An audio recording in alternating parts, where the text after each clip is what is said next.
श्रीशैलेशदयापात्रं धीभक्त्यादिगुणार्णवम् यतीन्द्रप्रवणं वन्दे रम्यजामातरं मुनिं लक्ष्मीनाथसमारम्भां नाथयामुनमध्यमाम् अस्मदाचार्यपर्यन्तां वन्दे गुरुपरम्पराम् यो नित्यमच्युतपदाम्बुजयुग्मरुग्मा व्यामोहतस्तदितराणि तृणाय मेने अस्मद्गुरोर्भगवतोऽस्य दयैकसिन्धोः रामानुजस्य चरणौ शरणं प्रपद्ये माता पिता युवतयस्तनया विभूतिः सर्वं यदेव नियमेन मदन्वयानाम्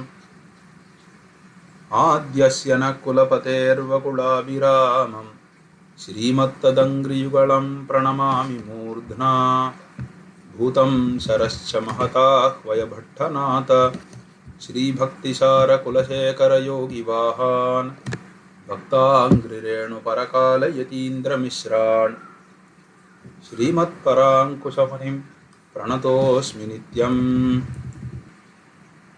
लोकगुरुं गुरुभिः सह पूर्वैः पूरकुलोत्तमदासमुदारम् श्रीनगपत्यभिरामवरेशौ दीप्रशयानगुरुञ्च भजेऽहम् लोकाचार्याय गुरवे कृष्णपादस्य सूनवे संसारभोगिसन्दष्ट जीवजीवातवे नमः। लोकाचार्यकृपापात्रं कौण्डिन्यकुलभूषणं समस्तात्मगुणावासं वन्दे कूरकुलोत्तमम्।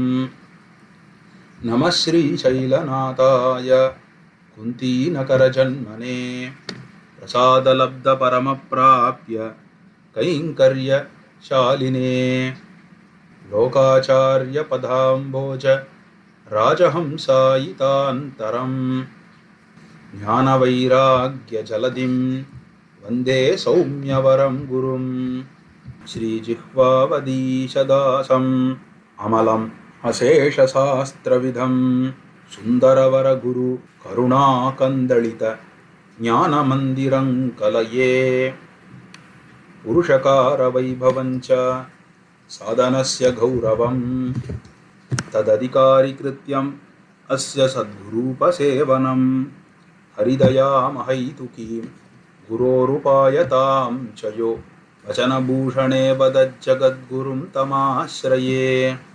साङ्गकिल द्रविडसंस्कृतरूपवेदसारार्थ संग्रह महारसवाक्यजातं सर्वज्ञलोकगुरुनिर्मितम् आर्यभोग्यं वन्दे सदा वचनभूषणदिव्यशास्त्रम् अकण्ठोत्कण्ठवैकुण्ठप्रियाणां कण्ठभूषणां गुरुणा जगतामुक्तं व्याप्तं வசனபூஷணம். பேரு தருவிக்கும் அவள் தன் பெருமை ஆறு பெறுவான் முறை அவன் கூறு குருவைப் பனுவல் கொள்வதிலையாகிய குளிர்ந்தவருள் தான் மாறில் புகழ் நற்குருவின் வன்மையோடெல்லாம் வசனபூடணமதில் தேரிட நமக்கருள் முடும்ப இரவன் கழல்கள் Cheran மனனே.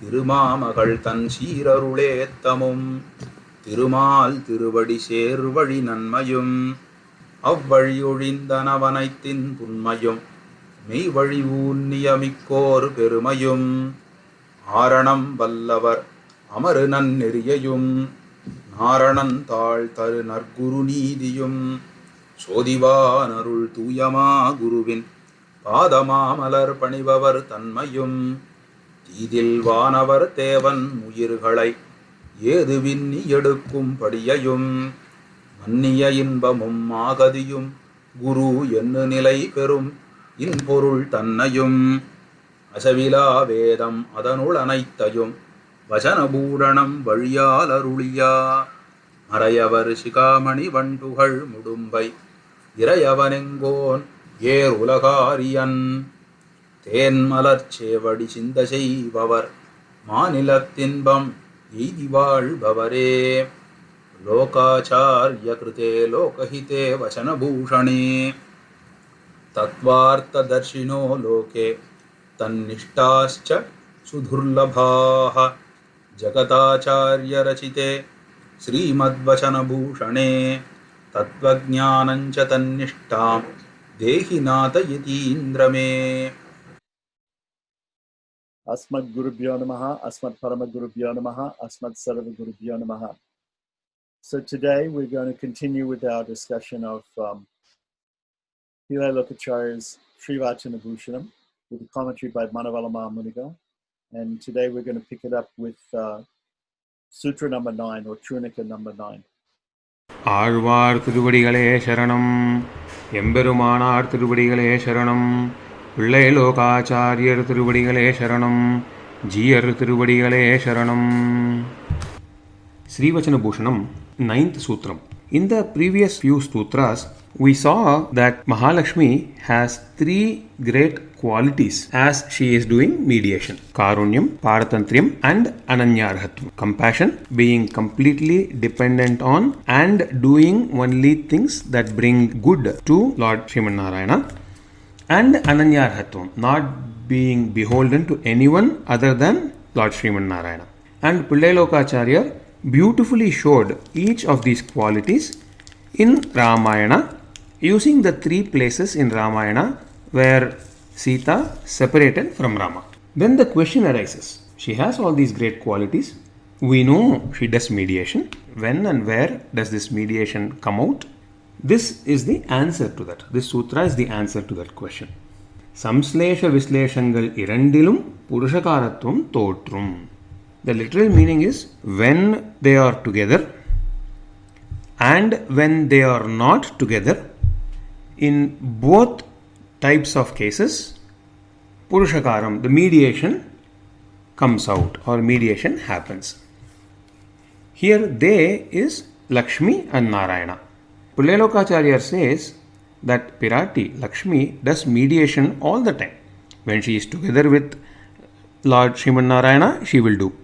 When she is separated from Lord Srimanarayana also, she does this mediation. The examples that are given by Manavala Mahamunigal in his Vyakhyanam again are from Ramayanam only. First, let's see the cases where Rama and Sita were together and the person who is asking something was granted that. The first instance that Manavala Mahamuni quotes is early on in Ramayana, in Ayodhya Kanda, when Rama is about to go to the forest on the command of Dasharatha. First he and Sita go. Lakshmana, Rama did not want to take. Rama did not want to take Lakshmana. But Lakshmana will come to Rama and say, I want to go.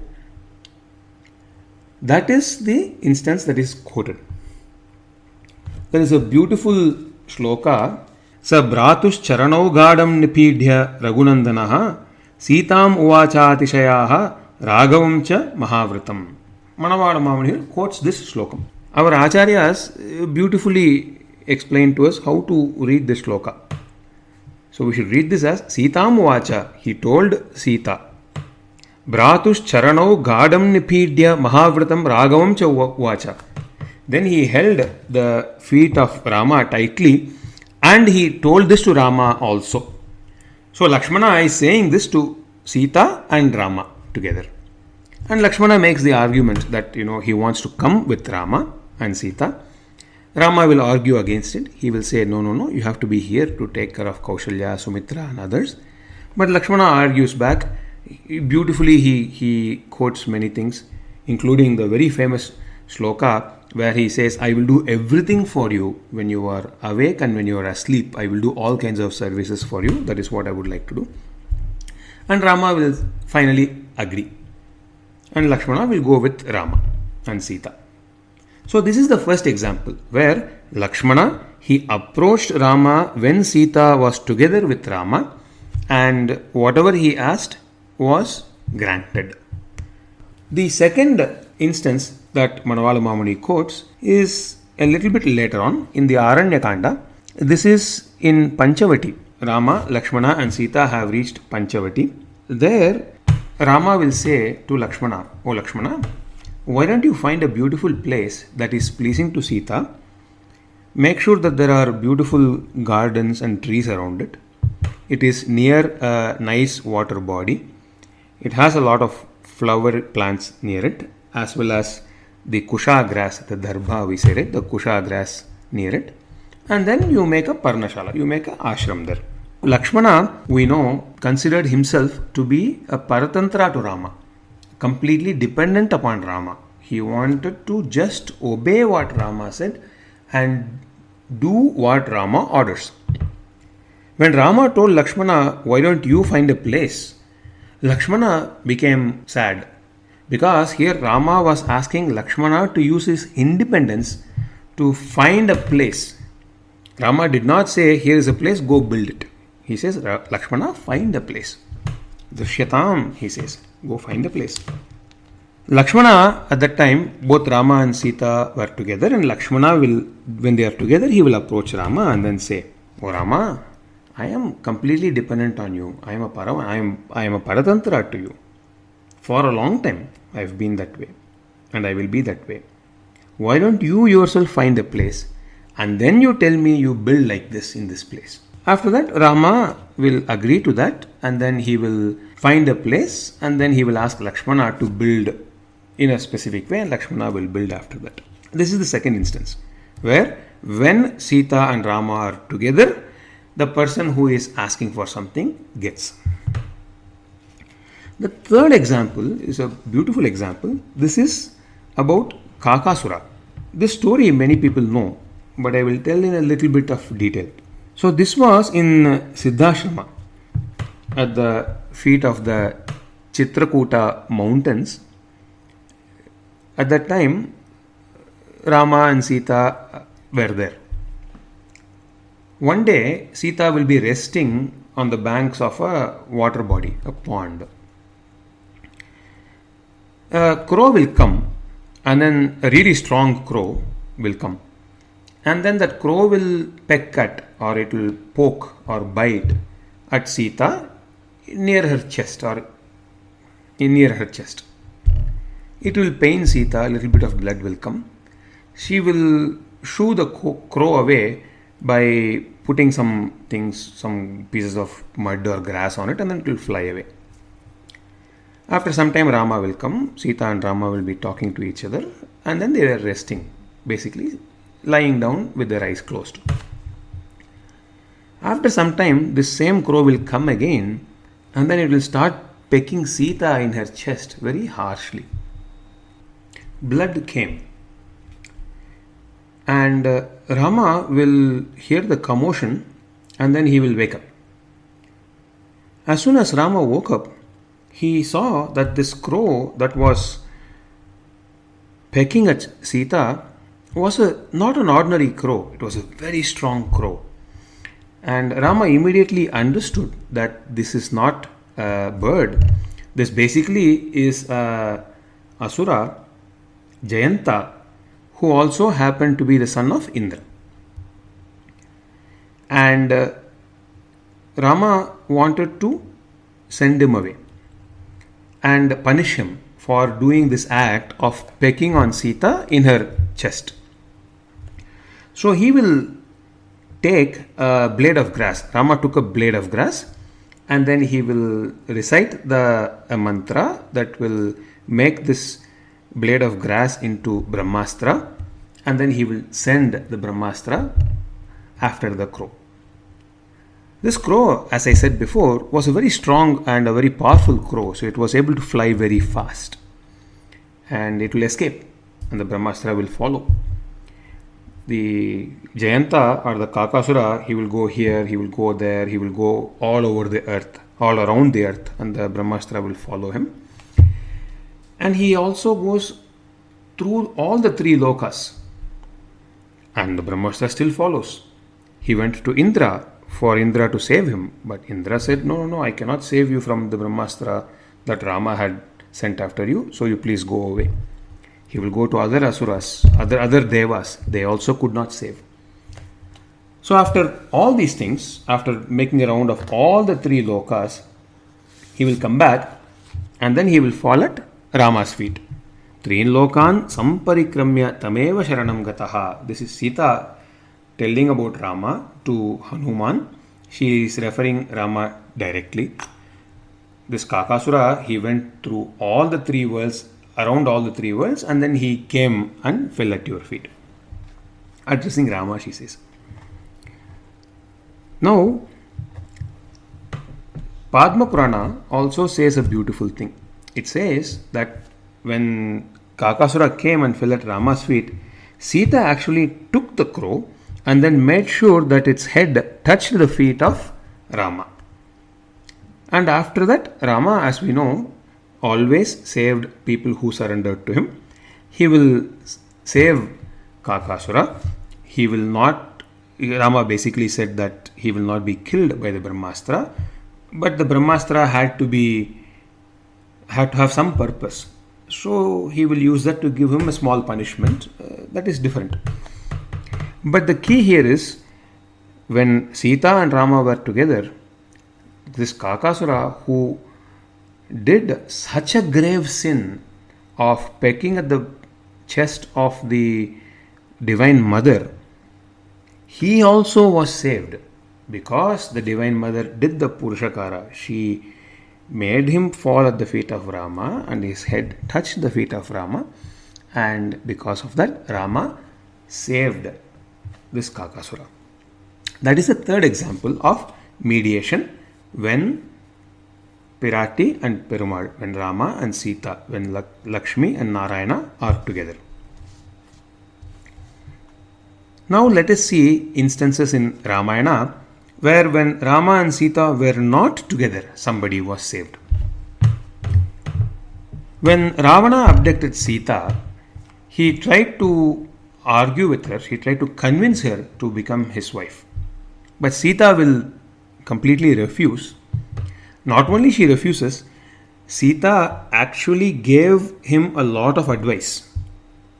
Iha santo navasanti satova nanu vartase tatahi viparita te buddhihi achara varjita.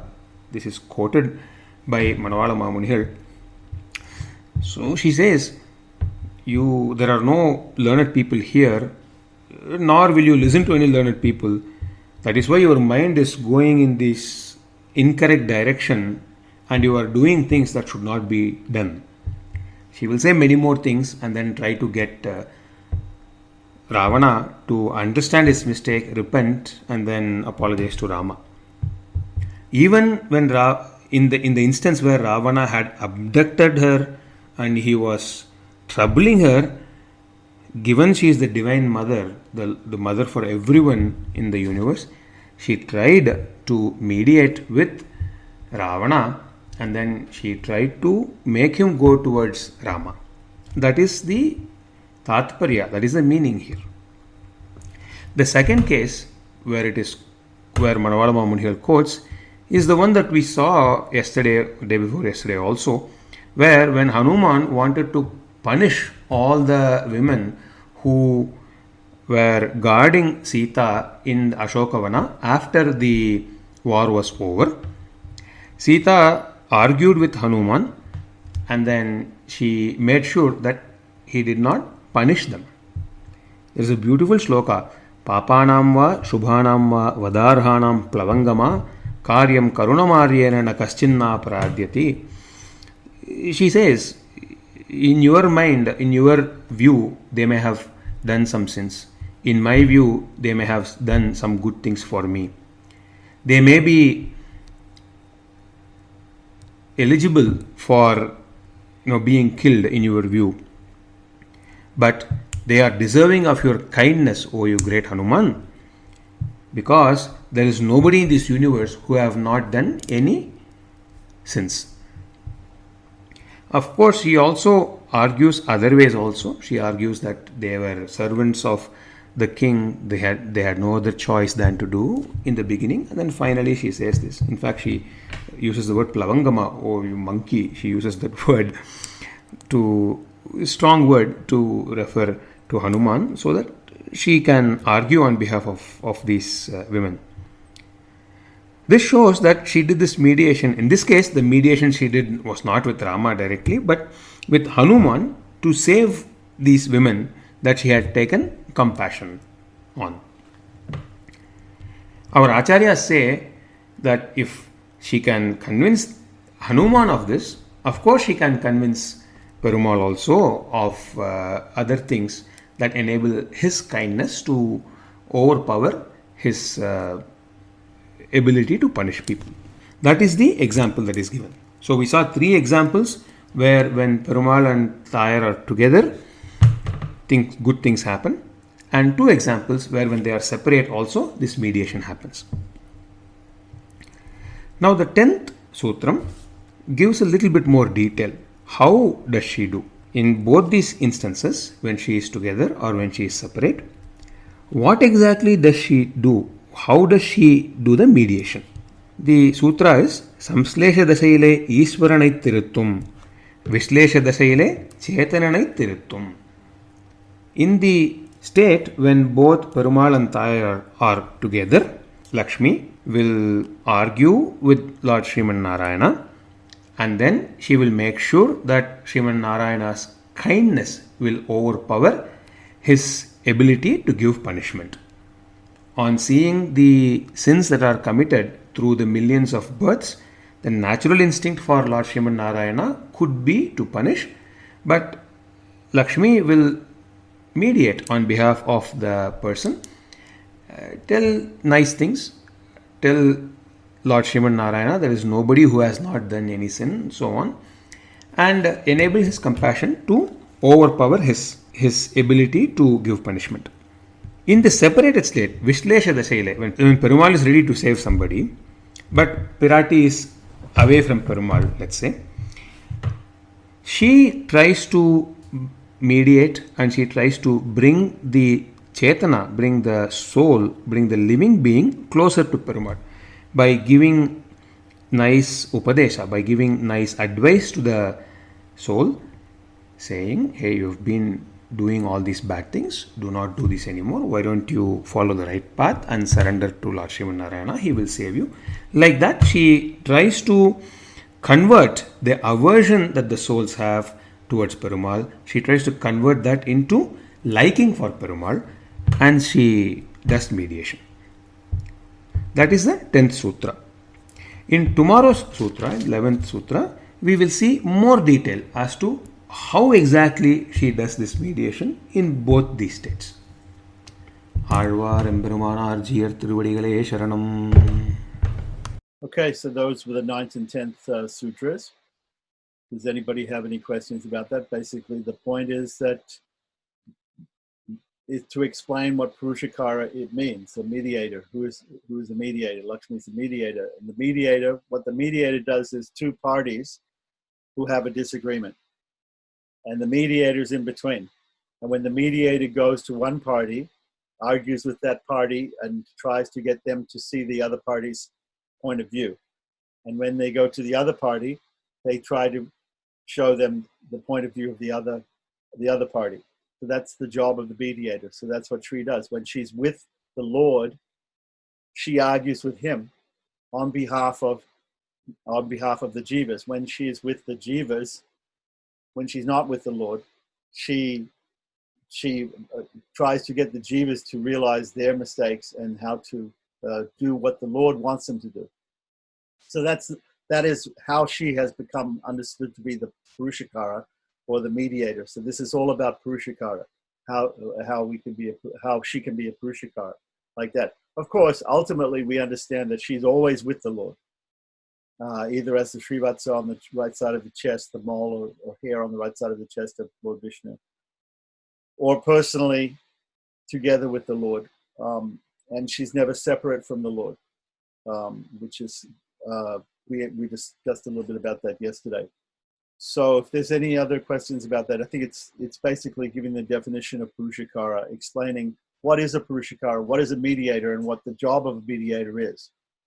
Alvar Tiruvadigalé Sharanam, Emberumanar Tiruvadigalé Sharanam, Pillai Lokacharya Tiruvadigalé Sharanam, Jiyar Tiruvadigalé Sharanam. Sri Vacana Bhusanam, 11th Sutram. In the previous Sutrams, we saw that the mediation that Lakshmi does happens both when she is with Lord Sriman Narayana as well as when she is away from Lord Sriman Narayana. We saw instances of that from the Sri Ramayana. In today's sutras, we will see 3 sutras today. We learn a little bit more about the mechanics of how that mediation happens. In the first sutra, she answers a possible question of how does she change the mind of Lord Sriman Narayana towards the soul, and how does she change the mind of the soul or the living being so that it becomes a devotee and it surrenders to Lord Sriman Narayana. The sutra is Iruvarayum Tiruttuvad Upadeshattale. It means she changes the mind of both through Upadesha or through advice. How does she do that? It is beautifully explained by Manavala Mamunihal in his commentary. Let us see that. First, let us see how she changes the mind of Ishvara, of Lord Sriman Narayana. So, when a soul is surrendering to Lord Sriman Narayana, or it desires to come to Lord Sriman Narayana, and he is looking at the sins that were committed by this soul throughout the millions of births that it has undergone, the natural instinct for Lord Sriman Narayana is to apportion punishment to the soul based on all the sins done. But Lakshmi tries to make the quality of compassion come above his independence so that he can save the soul, he can accept the soul. Here are the arguments she makes. Beautifully Manavala Mamuni explains. O Lord, if you keep track of all the aparadhas, all the sins that this soul has committed throughout its many births, especially when he is coming to surrender to you, you close the door, you send him away and close the door. Is there any other source of refuge for this soul if you push him away? She further asks, the sambandham, the relationship that you and the soul have, isn't it something that is always existing and can never be broken? That sambandham can never go away? Andal says, Uravel namakking orikka oriyadu. You are the Lord of everything. You are the Swami. Isn't the soul and all these things belonging to you? If the soul reaches you, aren't you the one who is benefiting more? Why am I saying this to you? I know that you take all those births, millions of births, countless births that you take, in order for you to stand in front of the soul and somehow trick the soul into doing the right thing and surrendering to you. Don't you do that all the time? But now you are trying to punish him. If you do not grant moksha to the soul, if you don't accept the soul right now, wouldn't your quality of being the savior for all, sarva rakshakatva, wouldn't that quality be something that you don't have if you don't use it? Particularly when this soul is desiring your protection. I think I know what is going in your mind. In case I don't look at the aparadhas, the sins committed by the soul throughout its millions of births, right from time immemorial, where this person has not listened to my orders and has disobeyed my orders, did not do the things I asked them to do through the Shastras, and did things that I said don't do. If I do not look at all those and then give him appropriate punishment, wouldn't the respect for Shastras, wouldn't the necessity for Shastras be eliminated? Then what is the use of Shastras if I do not punish based on the adherence or not to the Shastras? Isn't that what's going on in your mind?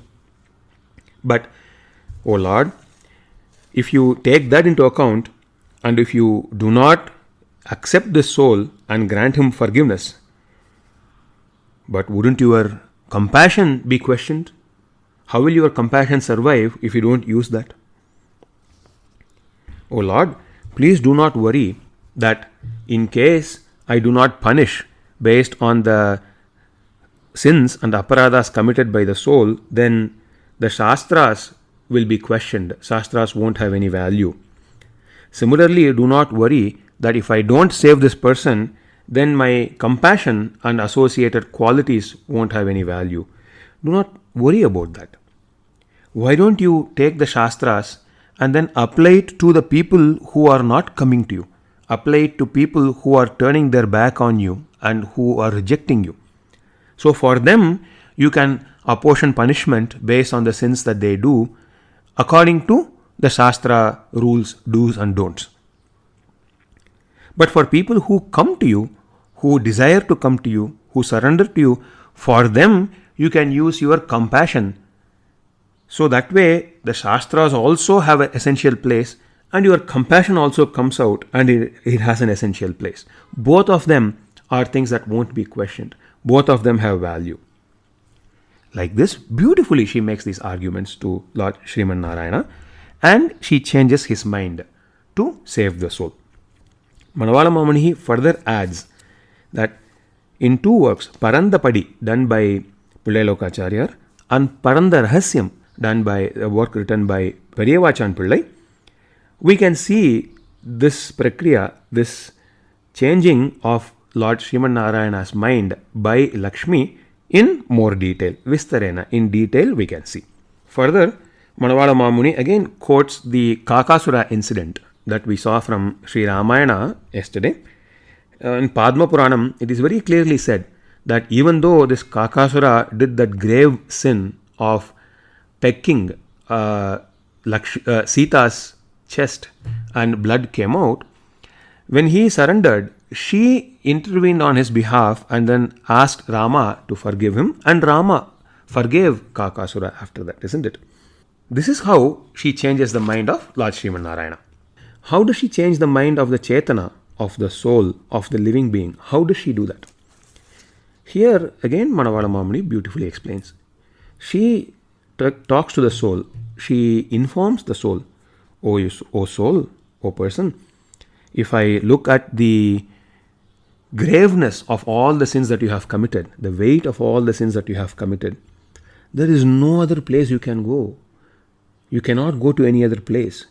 Lord Sriman Narayana has complete independence. Nobody can even pull his independence back a little bit. He can do whatever he wants. He will punish you.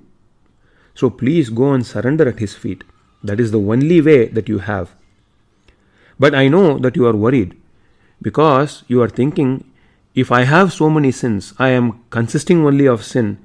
If I fall at his feet, will he accept me? Wouldn't he punish me?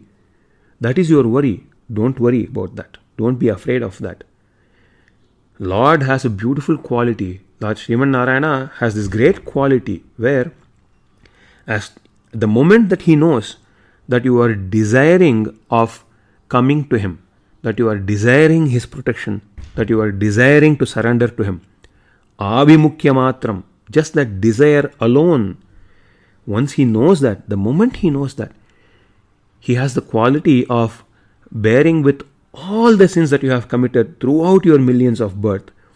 He may even go a little bit further and take some of your sins as bhogyam, as enjoyment. Just like when little children do mischief that parents enjoy, like that he may even take some of your sins as mischief, as bhogyam. That is the greatness of his quality. So do not worry. As soon as he knows that you have a desire to come to him and you surrender to him, he will accept all the sins that you have committed and then he will save you. So you approach him and then you surrender to him. This is the argument that she makes to change the mind of the soul or the living being. Here again from Ramayana, Manavala Mamunigal quotes. In the Sundarakanda, when Sita is in Ashokavanam and Ravana tries to convince her to become his wife, she refuses. He keeps trying and Sita gives him advice coupled with a warning. The slokas are beautiful slokas. Mitram aupayikam kartum Ramaha sthanam paripsata vadam cha anichchata ghoram tvayasau purushashabaha viditas sahi dharmagnaha sharanagata vatsalaha tena maitri bhavatu te yadi jivitum ichchasi. She says, O Ravana, if you desire to continue to exist for some time, if you desire to avoid a grave death, then you make him your friend. You surrender to Rama and make him your friend. Rama is known as Dharmagnaha, one who follows the Dharma. He is also known as Sharanagata Vatsala. He is somebody who protects people who have surrendered to him. He likes people who have surrendered to him. So let friendship develop between you and him in case you like to live. Like this, She warns Ravana as to what will happen if he does not surrender to Rama and make him his friend. At the same time, she also gives him a path out of the current predicament that Ravana is in. She says, you surrender to him, he will take care of you. This is how she tries to change the mind of the soul or the living being.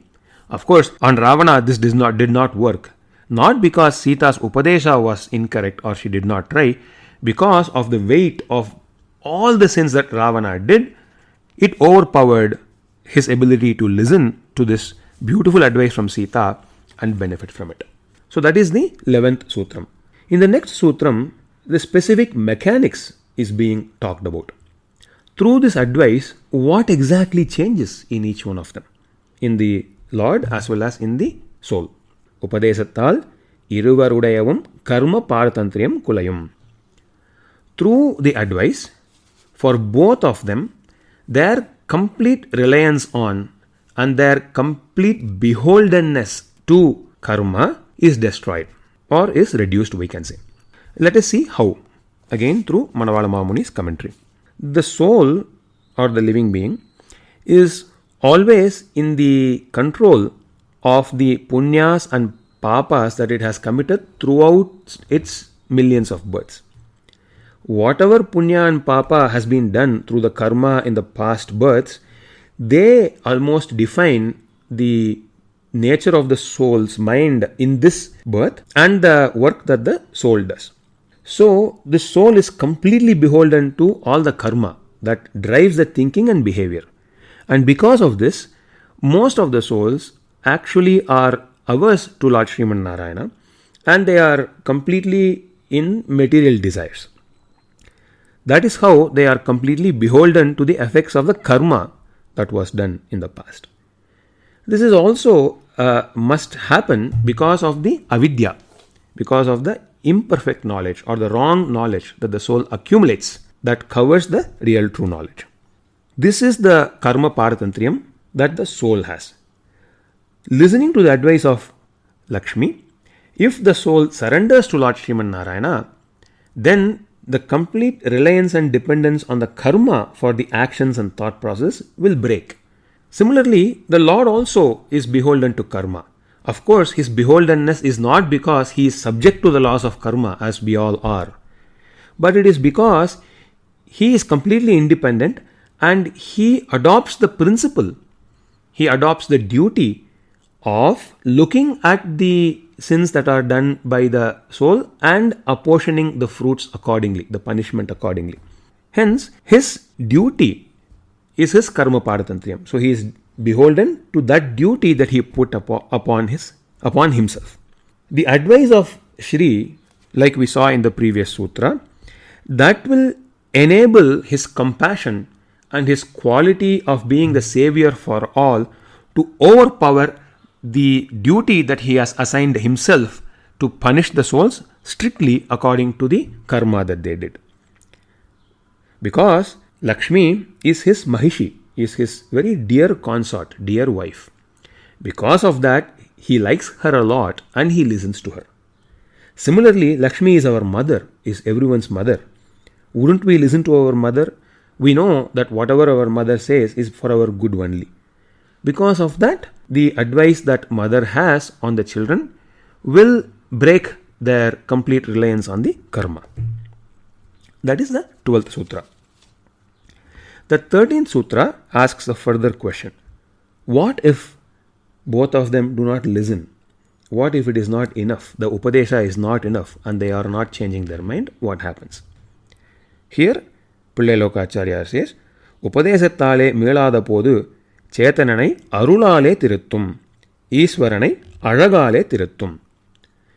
In case the Upadesha is not acting on the soul, on the living being, because of the material desires that the living being has and because of the karma it has accumulated, the soul is not listening to Lakshmi, then she changes the mind of the soul through giving the soul her blessings, her arul, her compassion and her blessings.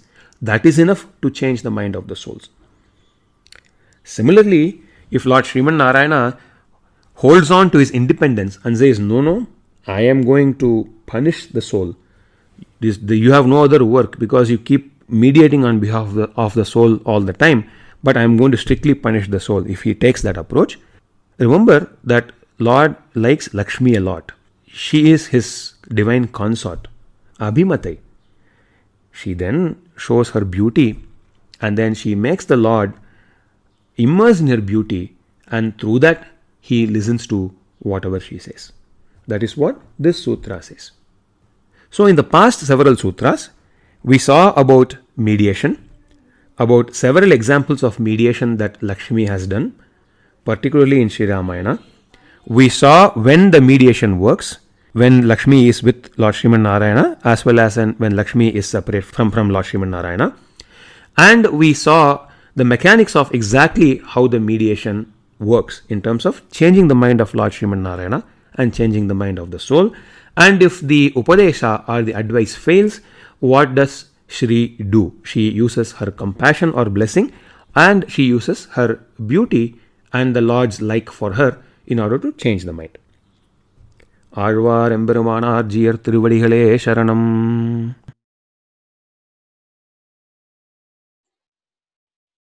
Okay, so in those couple of sutras is explained a little bit more in detail about how the mediator, how Purushakara, how Lakshmi mediates between the soul and the Supreme Lord, and how she actually breaks the previous relationship that the soul and the Lord have of this karma relationship, where if the soul does good things, he gets rewarded. If he does bad things, he gets punished, and that whole dynamic is broken by this mediatorship of Lakshmi. So, if anybody has any questions about those, then we can just go on.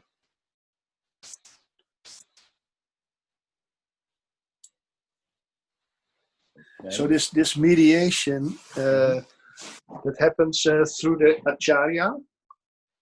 In fact, well, as it was acharyas. discussed, yeah. So yeah. The main mediator is Shri, is Lakshmi. She's the main mediator. The mediator has to have, as it was explained, has to have a relationship with both sides of the argument. So there are two people there are two sides in a mediation, and there's somebody in the middle. The mediator in the middle, the Purushakara, has a relationship with both. She has a relationship to the souls as the mother, and she has a relationship with God as his divine consort. So she uses both those relationships to get each side to mediate. So what was your question again? I'm sorry. Yeah. Where is the position of the acharya coming in? Right, the acharya, right, yeah. Yeah. And so the acharya is somebody who represents also the mediator. So yes. his ability to mediate, even just a shiksha guru, somebody who's teaching you something like that, is mediating on behalf of the Lord. In between yes. you and anybody that's in between you and God is mediating. So, but they get that power of mediation from Sri Devi, from Lakshmi. Basically, she is the mediator, right? Yeah. I mean, she's ultimately his compassion embodied. The Lord's compassion embodied, and so the acharya also is that he has that. He is an expansion of that. Basically, he's acting in that way as a mediator. Yeah, definitely. Srimate Ramanujaya Namaha, Srimad Varavaramane Namaha, Pillalokacharya Tiruvadikale Sharanam. Sri Vacana Bhusanam, Sutram number 14. அறியாத அர்த்தங்களை அடைய அறிவித்து ஆச்சாரிய கிருத்தியத்தையும் புருஷகார கிருத்தியத்தையும் உபாய கிருத்தியத்தையும் தானே ஏறிட்டுக் கொள்ளுகையாலே மகாபாரதத்தில் உபாய வைபவம் சொல்லிற்றாயிற்று. Previously it was shown that Purushakara Vaibhavam, that is, the greatness of the mediation, was exhibited in Sri Ramayana. Now, Pillalokacharya says that Upaya Vaibhavam, that is, the greatness of being the means, is shown through Mahabharata. Here, by saying Upayam, Pulalokacharya means Sri Krishna himself. Generally, Upayam is the means to something. But in this sutram, the word Upayam actually means 3 acts. The act of an Acharya, the act of doing Purushakaratvam, that is mediating, and the act of being Upaya, the means.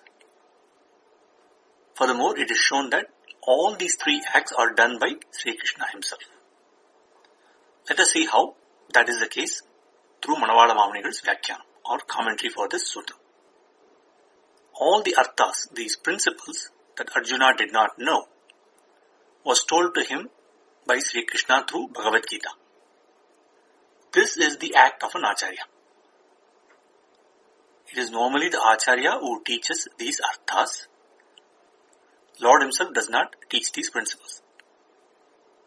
In Thiruvaimozhi, Swami Nammalvar says, Ottar mikkare ilayaya mamaya, Ottar eppurutkum uyirai, Ennai petra attayai, Tandayai, Ariyadana arivitta atta, Ni seidana adiyen ariyene. Here first he talks about the Lord being the mother, the one who does what we want, Attai. Second, he talks about the Father, who does what we need, Tandai. And then he talks about the special help given by an Acharya. Ariyadana arivitta atta. And Alvar says, the Lord was all 3 to him. Here, Pillalokacharya too says, Ariyada arthangalai adaya arivittu. To show that the same is done by Krishna to Arjuna. So what are these meanings that were given by Krishna to Arjuna? He starts with the tattvas, the truths, and goes all the way up to prapatti, the complete surrender. So what are these tattvas that Krishna taught to Arjuna? In chapter 2 of Bhagavad Gita, Krishna taught Arjuna that the soul is different from the body. Because Arjuna was under the impression that the body itself is the soul, and he was attached to people who were connected to him through that body.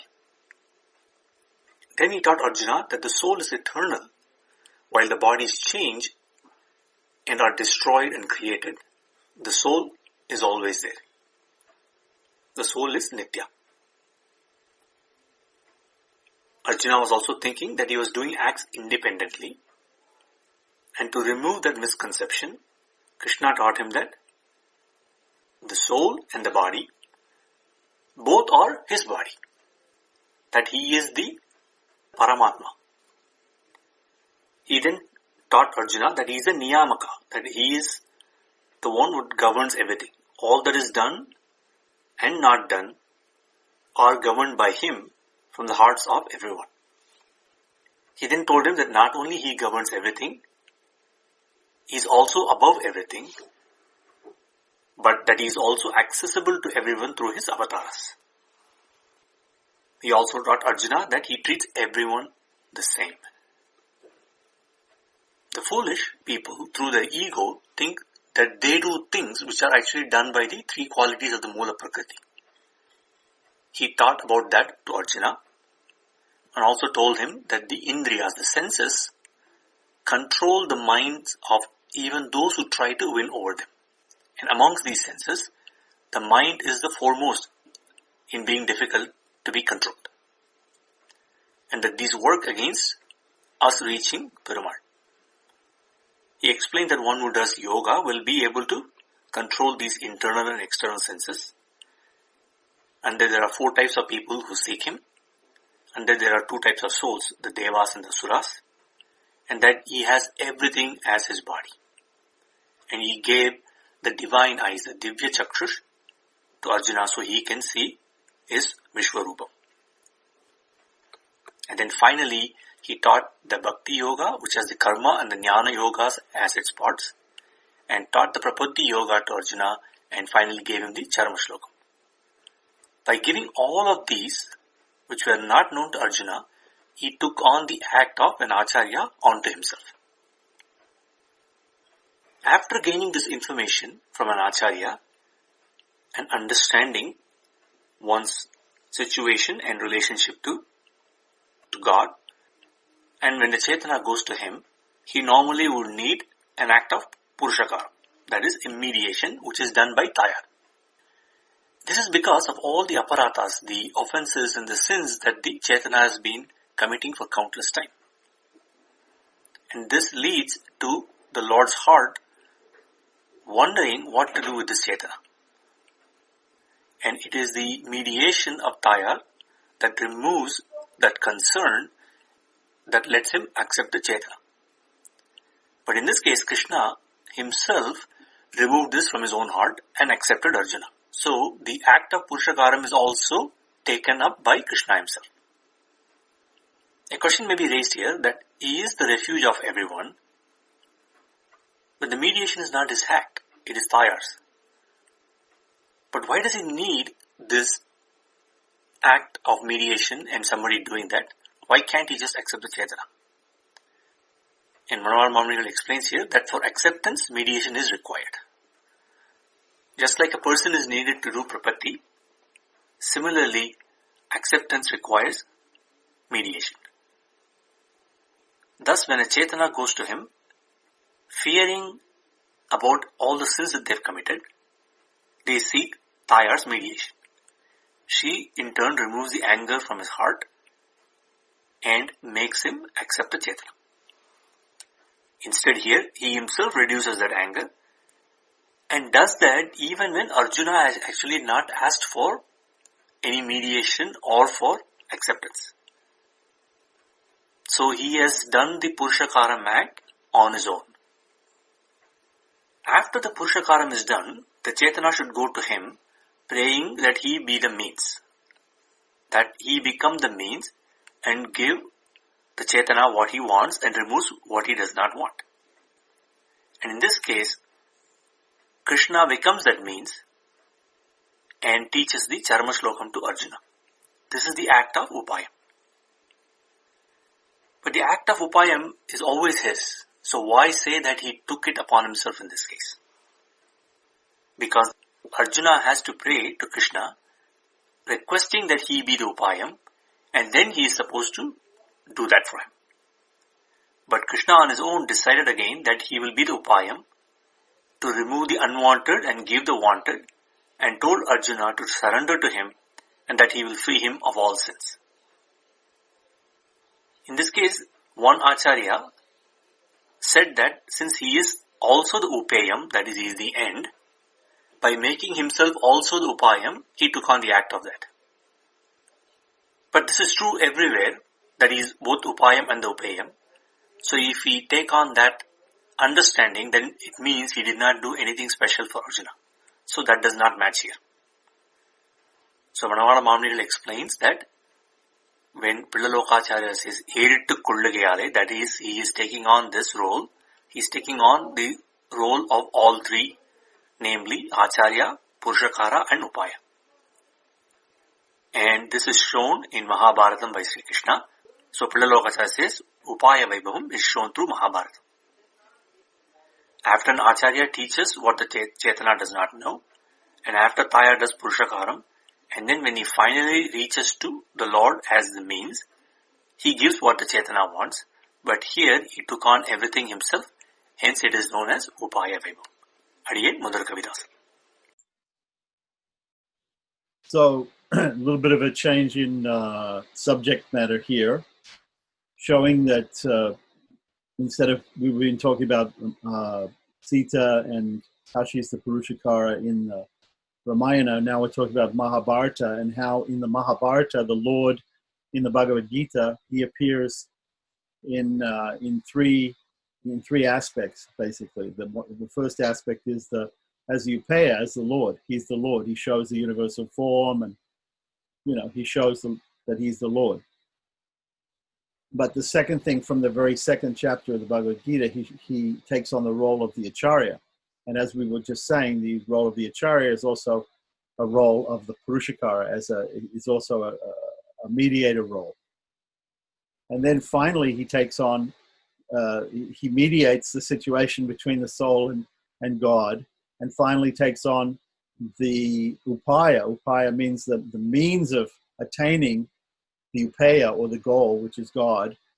So he also takes on that role as the means. So he actually teaches all these three things in the Bhagavad Gita, in the Charma Sloka of the Bhagavad Gita. So if anybody has any questions about that, a little bit complex, and there's a lot more you could go into discussing that, or we can continue on. Yeah, I have a question.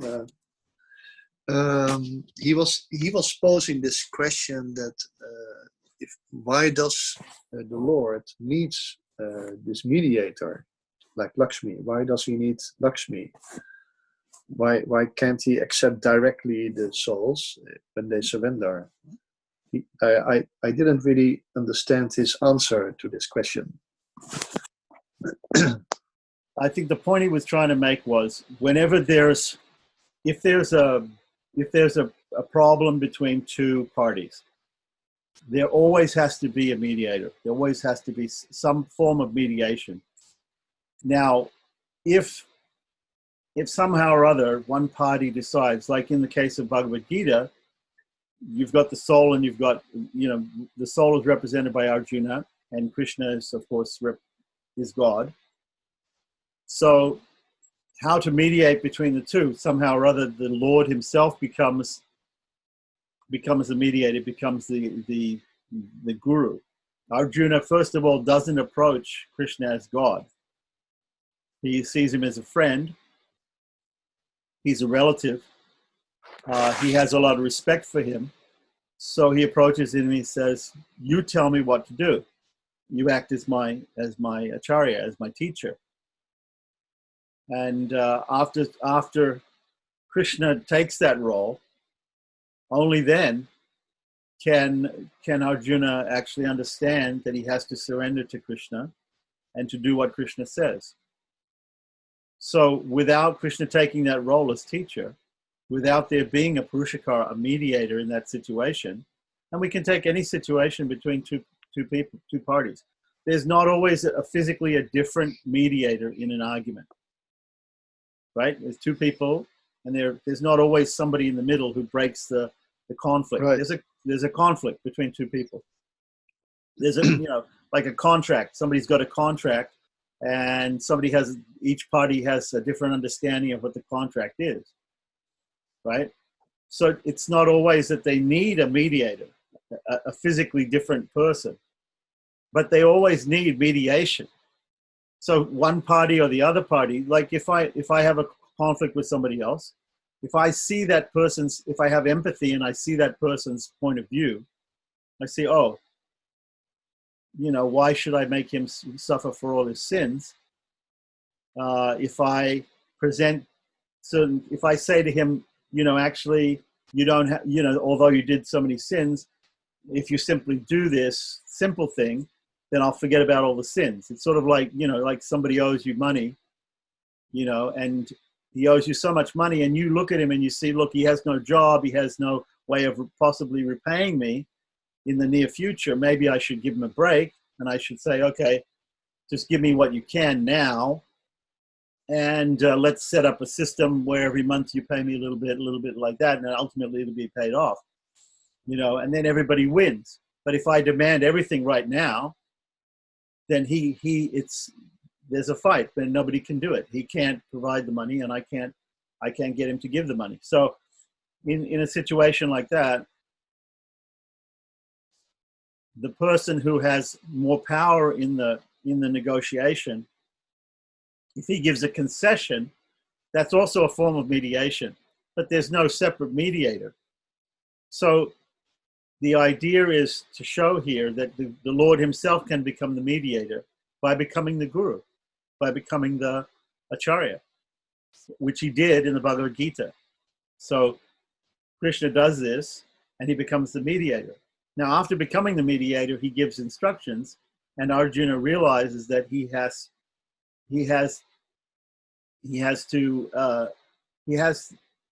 to approach the Lord, he has to surrender to the Lord, and then the Lord will forgive him all his sins and take him to moksha. So at that point, he realizes that not only this person who was my friend, not only is he God, Param Brahma, Param Dhamma, Pavitram, Paramam Bhavam, he realizes this after seeing the universal form of the Lord in the Bhagavad Gita. He says, oh, you know, I didn't realize that actually you're God, you know. So now I know you're God. Now I know you have the power to throw me into hell or throw me into heaven, to give me my karmas. But you also say to me as the Acharya, right, all these ways that I can come to you. And finally you say, if I simply do this act of simple surrender, you'll forgive all my sins. So therefore, I understand not only you're God, not only you're my guru, not only you're interceding between me and yourself, you're the mediator, but not only that, but on top of that, you're actually the means. You're the means for my going to moksha. You're the upaya. So you have all these three roles that you've taken up. So Arjuna realizes that. So the person who has the stronger side in the negotiation is, of course, the Lord. The Lord is completely independent, and he has that position. He can forgive. He can forgive the loan. He can forgive the all the karmas of the soul. And that's what he does. He says, just surrender to me and I'll forgive that all. I'll save you from all these reactions to all these sins. Like that. When he says that, he's not being a mediator. He's he's the person on one side extending mercy to the other person. Right? The mediator is explaining to the other person, that person who would throw you into hell, now he's saying, if you simply do this little thing, he's going to forgive all those other things. Right? And that's what he says as the Acharya. So when you call Krishna Gita Acharya or Jagat Guru, when Krishna is called Jagat Guru, Vande Krishnam Jagat Gurum, it means that he's acting as a guru, telling that thing to Arjuna, explaining to him that, hey, God says, I'm God, by the way, but God says, right, that he's going to forgive all your sins if you simply surrender to him and just abandon all varieties of, abandon all the idea of getting fruits from all these actions and whatever it is. Abandon all that, just surrender to what he says, and you'll be saved. Don't worry. And then Arjuna says, okay, I'll surrender. And then Krishna says, okay. Then he grants moksha, but the guru can't grant moksha. Neither can so the Purushakara can't grant moksha himself without the deal being okayed by God. Right? God is okaying the deal. Mediator is telling the person on the other side, the soul, God is willing to do this if you simply do that. So it's just explaining in more detail by using the idea of the Bhagavad Gita and the story of the Bhagavad Gita, how mediating works, how it works, and showing that Krishna actually took these three different roles. So, it's a lot more deeper discussion, and there's probably more.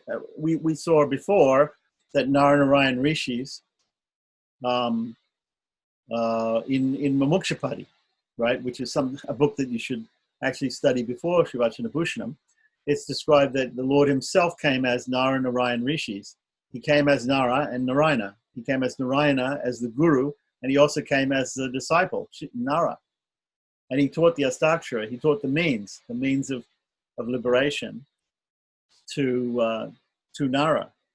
Why did he do that? Why did Krishna come and speak to Arjuna on the battlefield of Kurukshetra? He's always giving these examples. He's always showing the example of being the perfect. He's not only the perfect God, he's the perfect Acharya, he's the perfect Shishya, he's the perfect disciple also. So he's showing all these different roles. He's a role model for every situation. So So just like that, in the Mahabharata, in the Gita here, he's showing these three roles. When he comes as Narayan, he's also showing those three roles. He's showing that he's God. He's showing that he's the Acharya. He's showing that he's the disciple. He's the Shishya also, and he's showing he's the Upaya. He's the charma, the Astakshara mantra, as well. So even that's maybe a better example. He's showing all four things there. So Yeah, so anyway, he can be the mediator himself, but yeah. but it's but also Lakshmi is doing that. It's her service. Well, when we think about it, Krishna is not there alone. Also, Lakshmi is there with Krishna. Always. Krishna's Sriman Narayana. Sriman Narayana is always with Yeah. Lakshmi, and Lakshmi is always with him. Yeah, right. So, yeah. so it's not that Krishna was on the battlefield without Lakshmi, without Rukmini or Sridevi. He's there. He's got the Srivatsa. Krishna has the Srivatsa on his chest, and that represents Lakshmi. So Lakshmi is always there to. So when we think of Krishna was there, and maybe he was not thinking about compassion at that time. No, of course he was thinking about compassion also. And Lakshmi's there. And we saw in the previous sutras that how does the mediator, how does Lakshmi temper the different attitudes of the two parties? Okay, you've got God and you've got the souls. So how does she deal with the souls? How does she convinces, she gives instructions to both sides. Yeah. She tries to instruct both sides. She doesn't command because she is not in a position. She's not a principal. Okay, in law and in company contract law and stuff like that, we talk about principals and we talk about people who are not principals. The person who's the Purushakara is not a principal. There's only two principals in an argument, two sides. There's God and the soul. Okay, the person in between is actually not. It should be impartial, should be an impartial person. Now, of course, in this case with Lakshmi, she's not impartial because she's the mother of the soul, so she's devoted to them. But she's also the wife of Sriman Narayana, so she's not impartial, but she's in the middle. She's definitely in the middle between the two parties. Yeah. So the two principals have to be convinced. They have to be convinced to give a little. The Lord has to be convinced to give up punishing the souls. And the souls have to be convinced to do the simple thing of saying, I'm yours. And realizing that they're actually slaves of the Lord. They're actually refugees at his feet, and they have to surrender to him, which is a simple thing, actually. It seems simple, but it can be very difficult. There are people who just can't understand or acknowledge it. But once people understand the real situation that they're in, they really don't have there's two sides, and each side thinks that they have, in negotiation, each side thinks they have a good argument, but really the soul has no good argument at all. The soul doesn't have a leg to stand on in his argument. He's a slave of God, and he's arguing against what, I don't want to surrender to you, or I want to save myself by doing something else. And no, when you just say simply surrender to you, I don't want to do that. Really, there's no good argument that the soul has, but he has to realize that, and therefore the mediator has to convince him. Yeah, right. Convince him that he doesn't have a leg to stand on, he doesn't have any good argument, and he should just surrender. But she also has to convince God not to punish him, because God's laid down the scriptures, and he said, no, if you do this, you're going to be punished. And if you do that, you're going to be rewarded and go to heaven, but you'll still stay in this material world. So these things have been given in the Shastras. So to not nullify the Shastra, because God said, well, all this thing was nullifying the Shastras. So the point is that this sutra is explaining a little bit more about the process of mediatorship and how the Lord does it in the Mahabharata, in the Bhagavad Gita, and how he takes these different roles like that. It doesn't negate the fact that Lakshmi is the main Purushakara, the main mediator. Because remember, really, if you have a very difficult negotiation, right? Like I said, each side has to give something in a mediation or an arbitration. Each side has to give a little, and that way they can make a compromise. but sometimes one side won't give, won't budge, like that. So if the Lord is not compassionate, right, which he isn't with people who are not surrendered to him. If you don't surrender to him, he says, okay, well, I've laid this down in the Shastras, and you have to abide by that. So you have to suffer and enjoy your karmas, and I can't do anything about it if you don't surrender to me. If you don't realize that you're actually completely dependent upon me as a refugee, if you don't feel helplessness, right? I give the example all the time to people because I was a scuba instructor, and I used to we were taught how to save people who are drowning. So when people are drowning, when a person's drowning, they're yelling out, "Help me, help me, save me, save me." But when you try to save them, sometimes when you come close to them, they fight. They actually fight you and try to push you under the water and try to drown you because they're so panicked. So that's the situation. We're here in this material world and we're panicked. But we have old age, disease, death. We have all these things, and plus all the other problems in this world. And we get panicked. And then somebody comes and says, look, it's very easy if you just surrender, if you just calm down and don't be hysterical, I can pull you to the shore, I can save you. Like that. And even they want to be saved, they fight against the person trying to save them. This is a situation when you're trying to save somebody who's drowning. But somebody who is drowning, who is actually drowning, they're out in the ocean. You come across somebody who's got a little life preserver or something like that. They're floating out in the ocean and they've lost their ship. And they say, oh, I'm okay. I'm all right. Why would you save such a person? So you've got to want to be saved also. So first of all, you've got to want to be saved. You've got to realize that you need to be saved. Then you've got to ask to be saved. And even after asking to be saved, you have to not fight against it. You have to not fight against it. What I mean by fighting against it, thinking that you can save yourself in some way. I'm dog paddling. I'm doing all these things. I'm going to save myself, or I'm going to push the person who's coming to save me, the lifeguard. I'm going to push him under the water, and that's going to make my head come above the water, and I can breathe. That'll save me. If I kill this person who's trying to save me, then that will save me. That's what people think when you're trying to save them from drowning. I've had a personal experience in this. Okay, so this is exactly the mentality of the soul in the material world. Exactly. So I have to overcome all those things. So it's important for the mediator, for the person trying to save the soul, to keep telling them, you'll be all right. Just relax, calm down, give up your hysteria, give up the idea that you can save yourself, and just go limp. Just go limp and put yourself in the hands of the Guru, in the hands of God, and he'll save you. But it takes a lot for people to do that. It takes trust. You have to trust like that. So this is the point that people are trying to understand what actually is the role of a mediator, how the mediator can actually save you, how God can save you by telling you all these things. No, you can't save yourself. You want to be saved? Then just give it up. Give up all your ideas that you can save yourself, and you'll be saved. But it's really hard. It's really hard. The example is given of Draupadi. Draupadi was being disrobed in the assembly, right? And they're pulling the sari off, and she's turning around like this. And at a certain point, they're going to pull all the sari off because it's a finite piece of cloth. And so she's thinking, Krishna, Krishna, save me! But she's hanging on to the sari. No, don't take it. And maybe I can stop all these kshatriyas, all these big men from ripping my sari off.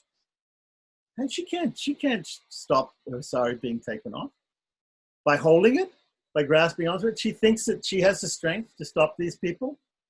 She doesn't have the physical strength to do it like that. So why is she holding on at all? Only when she actually drops the sari, gives up holding on to it, and puts her hands up in prayer and yells out, Govinda Pundarikaksham Rakshamam Sharanagatam. I surrender unto you, O Govinda. This is the sloka. that she's saved by the Lord. The Lord sees, oh, you know what? She's doing a good job. She's hanging on to the sari.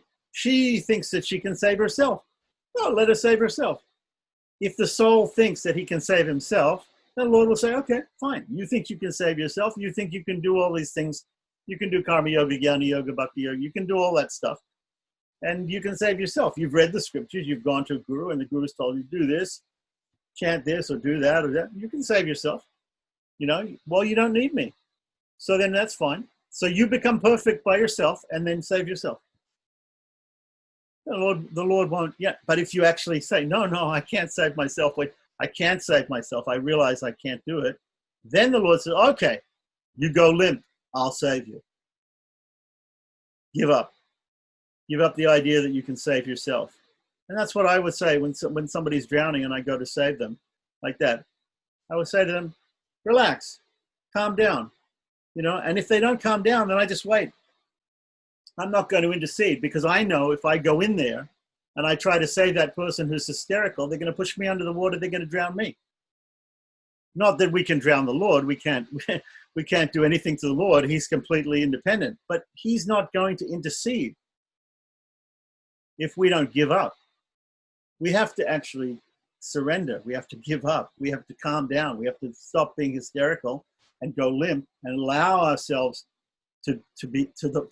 allow the mercy of the Lord to wash over us and allow him to save us. We have to allow him to save us. As long as we think we can do it ourselves, then he says, okay, you try. I've given all those systems. They're bona fide systems. Karma yoga, jnana yoga, bhakti yoga. They're all bona fide systems. They're all there in the Shastras. The Lord teaches them. Go ahead, try and do them. Try and do them perfectly. And if you don't do them perfectly, what does it say in the Bhagavad Gita? Again, next life you'll come back and you'll continue to try to perfect them. But if you want immediately, if you realize your actual situation of helplessness and hopelessness, immediately you can simply just go limp and surrender. Give up your hysteria. Give up trying to save yourself by your own means and just adopt property, which is total surrender, just absolute surrender to the Lord. Like the kitten, the mother cat comes and just picks it up and takes it away, saves it. Yeah, so that's Very that's clear. the example. Yeah, very clear. Yeah, very clear. Very clear. Yeah, very clear. Yeah, thank you. Alvar திருவடிகளே சரணம், எம்பெருமானார் திருவடிகளே சரணம், பிள்ளை லோகாச்சாரியர் திருவடிகளே சரணம், ஜீயர் திருவடிகளே சரணம். Srivacana Bhusanam, 15th Sutram. In the previous few sutras, Pillai Lokacharya and Manavala Mamunigal, through his commentary on the sutras, talked about the speciality of Purushakara, Lakshmi, speciality of the person who does mediation, and the speciality of the upaya, of the means to the goal, which is Lord Sriman Narayana himself. In different sutras, they talked about key aspects of Lakshmi and key aspects of Lord Sriman Narayana. In this sutram, Pillai Lokacharya talks about a common quality to both Lakshmi and Lord Sriman Narayana. While doing mediation and Lord Sriman Narayana being the means, both of them have a commonality. That is what is being taught to us in this sutram. The sutram is புருஷகாரத்துக்கும் உபாயத்துக்கும் வைபவமாவது தோஷத்தையும் குணஹானியையும் பார்த்து உபேட்சியால் அளவண்ணிக்கே அங்கீகாரத்துக்கு அவை தன்னையே பச்சையாக்குகை. This means the common greatness among Purushakara and Upaya, common greatness among Lakshmi and Lord Sriman Narayana is the following. They do not turn away the seeker who seeks to surrender to them, looking at their dosha, at their sins, and looking at their gunahani, looking at the defects for their inherent good things that the living being might have. They do not turn them away. They even go beyond that. They take those two qualities, dosha and gunahani, the sins and the defects to the inherent character, and use them as reasons to accept them. That is what Pillai Lokacharya says. Now let us see Manavada Mamuni's commentary in a bit more detail. In the previous sutras, Pillai talks about the individual speciality of Lakshmi and Sriman Narayana.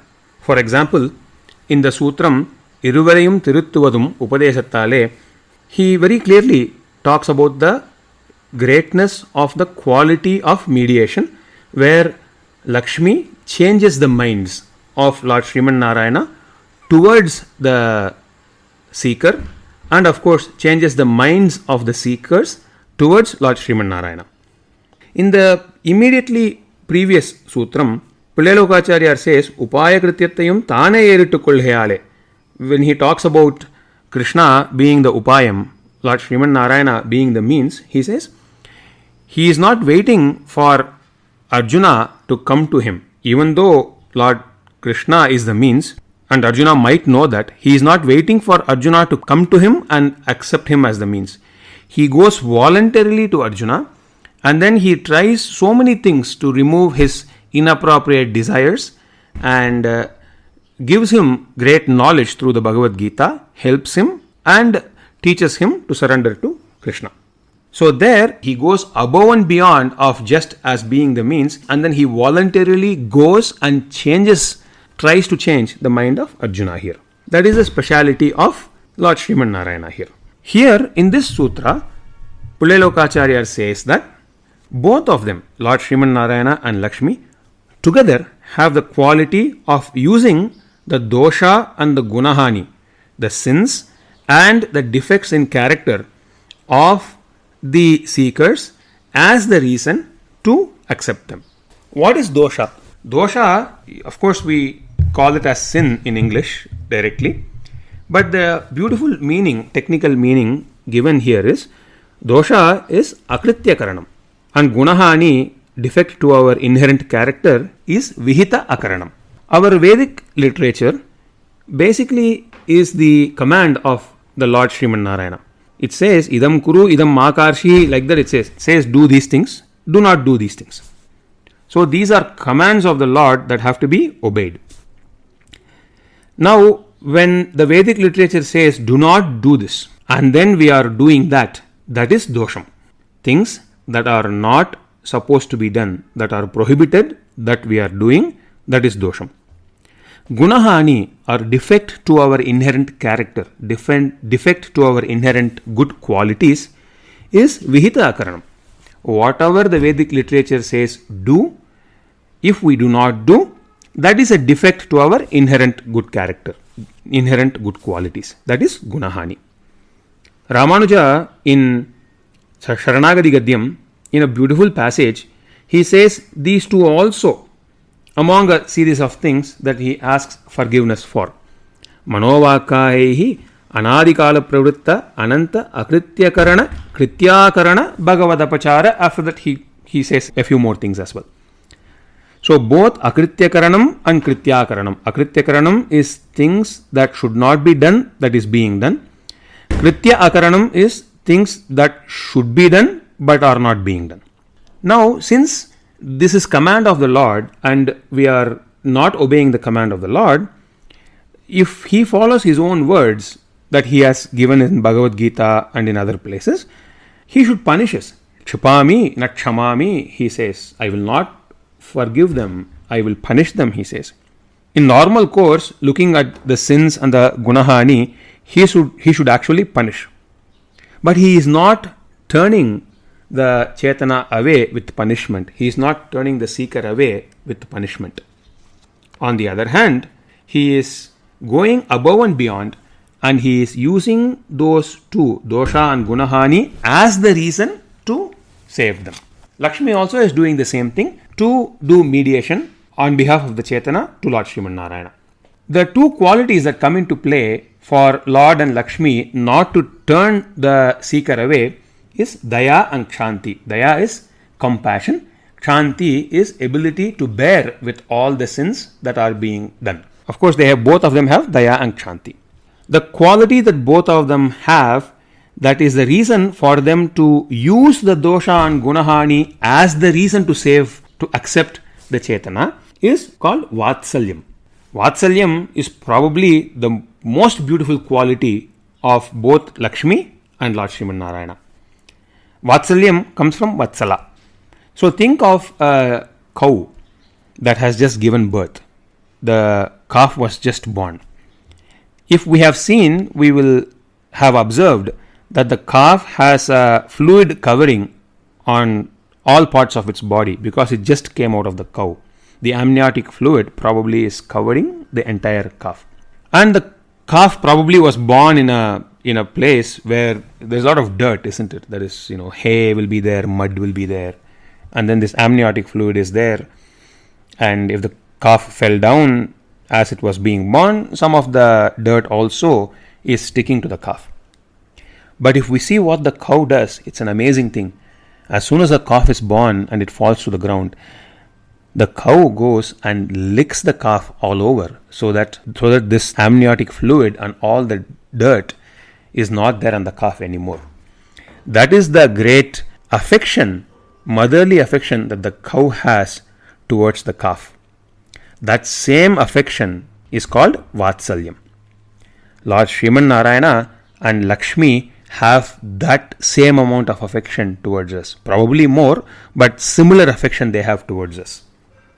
Hence, that quality is one that is common to both of them, that makes them accept all the sins and all the defects in character that the living being has, so that Lakshmi, she does her mediation, and Lord Sriman Narayana, he accepts the surrender and saves the seeker. This quality of Vatsalya has been celebrated by our Acharyas in multiple places. Nammalvar uses the words Nigaril Pugarai in Thiruvengramudiyan Padigam in Thiruvaimozhi. Nigaril Pugarai, he says, your fame is beyond any equal. Your fame cannot be imagined. Nigaril Pugarai, he says. And that refers to the quality of Vatsalyam. Similarly, in Sharanagati Gadyam, Ramanuja mentions Vatsalyam in two places. First, he uses Vatsalyam along with other gunas.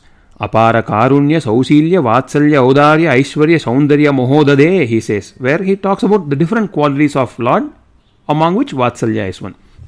Immediately, within like couple of words, 3 or 4 words, he says, Ashrita Vatsalyaika Jalade. He separately calls out the quality of Vatsalya that the Lord has. So that is the importance of Vatsalyam.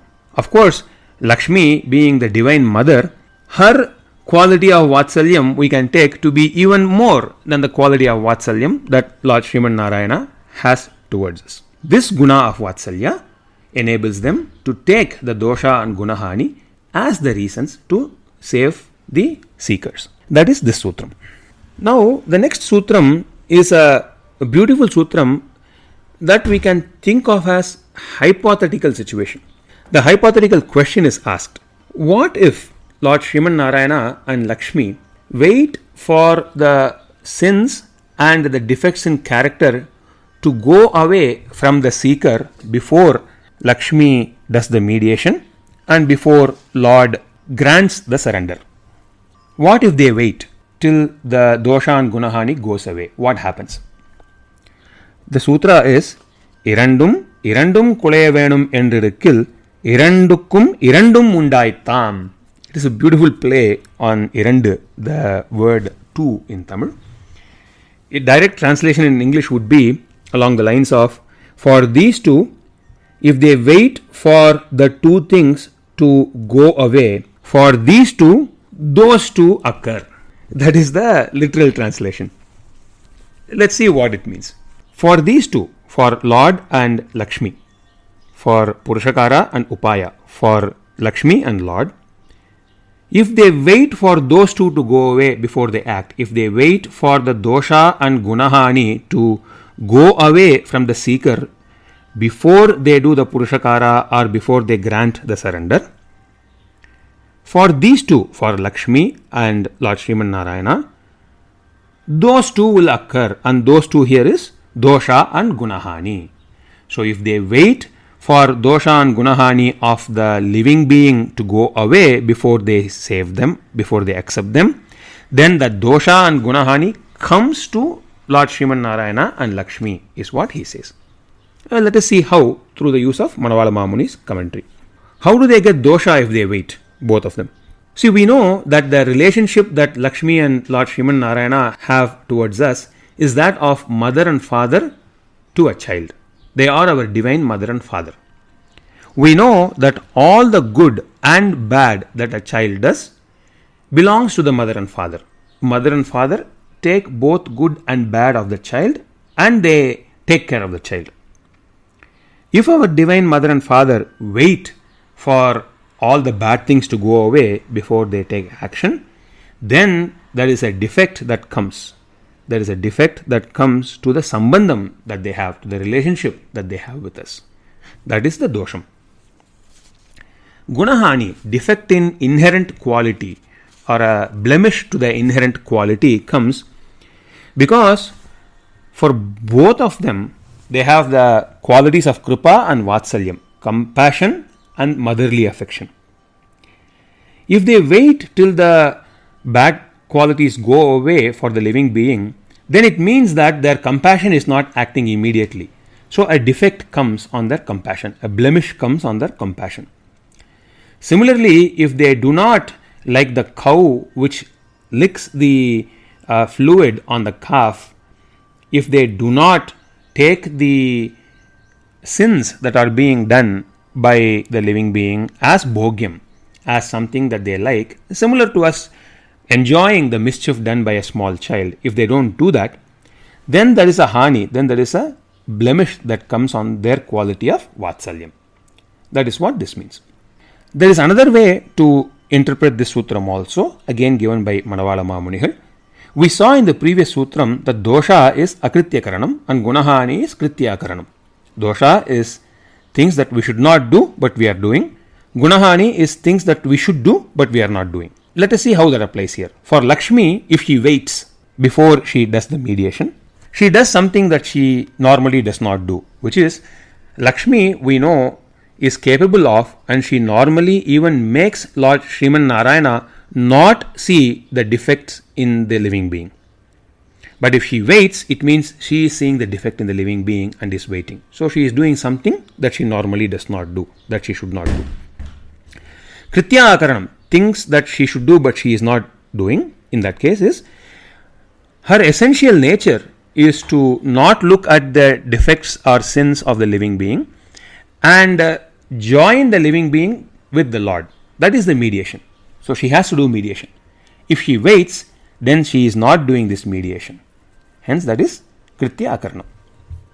Let's see for Lord Sriman Narayana what that is.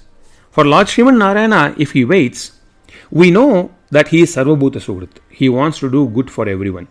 He takes birth in countless forms, in countless times, to try to change the mind of the living being towards him and make them come towards him. That is his nature. Now, if he waits, then he is doing something that he should not do because he is exhibiting opposite behavior than what he normally does. Similarly, if he waits, he is not doing something that he should do. Like with Arjuna's case, even though Lord he is the means, he did not wait for Arjuna to come to him. He went voluntarily to Arjuna and then he changed his mind and then he advised him to surrender. That he is not doing, and hence that is a gunahani for him. Of course, for Lakshmi and Lord Sriman Narayana, it is not because of Shastras that these are their duties. It is because of their essential nature we attribute this dosha and gunahani to them in case they wait. Of course, this is theoretical only. We know that the essential nature of Lord and Lakshmi is to save the living beings in whatever way possible. They take infinite measures to try to do that. So we should not think that they will ever wait. They won't wait. So this is a theoretical thing. Then why should Pillai Lokacharya say that? Manavala Mamuni says because Pillai Lokacharya wants people who do not know this essential greatness of Lord and Lakshmi. He wants them to understand this very beautiful and essential meaning. And hence this sutra is there. Now let's look at the next sutra. This also is following the same line of thinking, but it is on the Chetana side. Irandum kulaindad ennirikil ittalaikku irandum undaittam. In case the Chetana is accepted, the living being is accepted, the surrender is accepted. If we think that the Lord and Lakshmi have accepted us because the dosha and gunahani for us has gone, then the two defects come to us. The akritya karanam and kritya akaranam will come in case the living being thinks that way. How is that? Let us see. So if the living being thinks that Lord and Lakshmi have saved it because these two dosha and gunahani has completely gone, then that is akritya karanam. They should not think like that because that is not the truth. Hence they are doing something that they should not be doing. What is kritya akaranam here? What is the thing that they should do but they are not doing? We will see.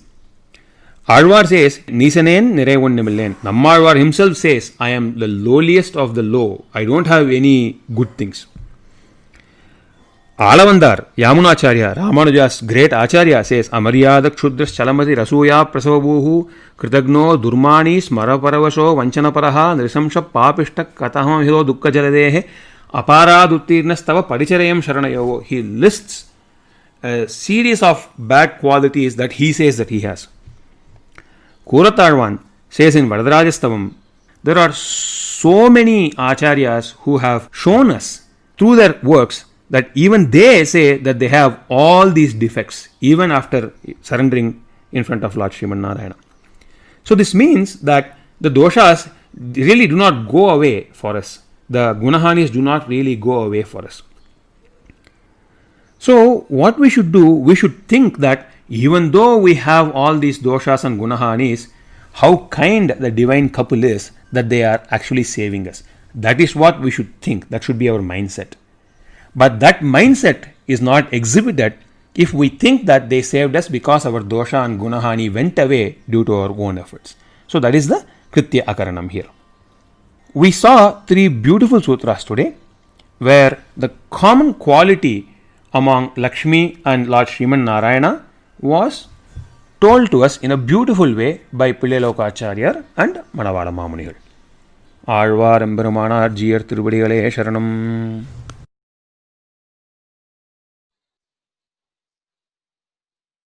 So, is there any Yeah, wonderful.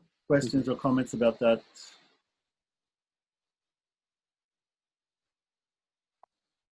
I can only say that everything becomes really, really clear now. You know, after being a devotee for so many years, now it's becoming really clear. Yeah. Yeah, it's a little bit more detailed than Vaishnavism 101. Srimate Ramanujaya Namaha, Srimad Varavaramunaye Namaha, Pullalokacharya Tiruvadigalé Sharanam. Sri Vacana Bhusanam, Sutram number 18. Rakshasigal Dosham Prasiddham.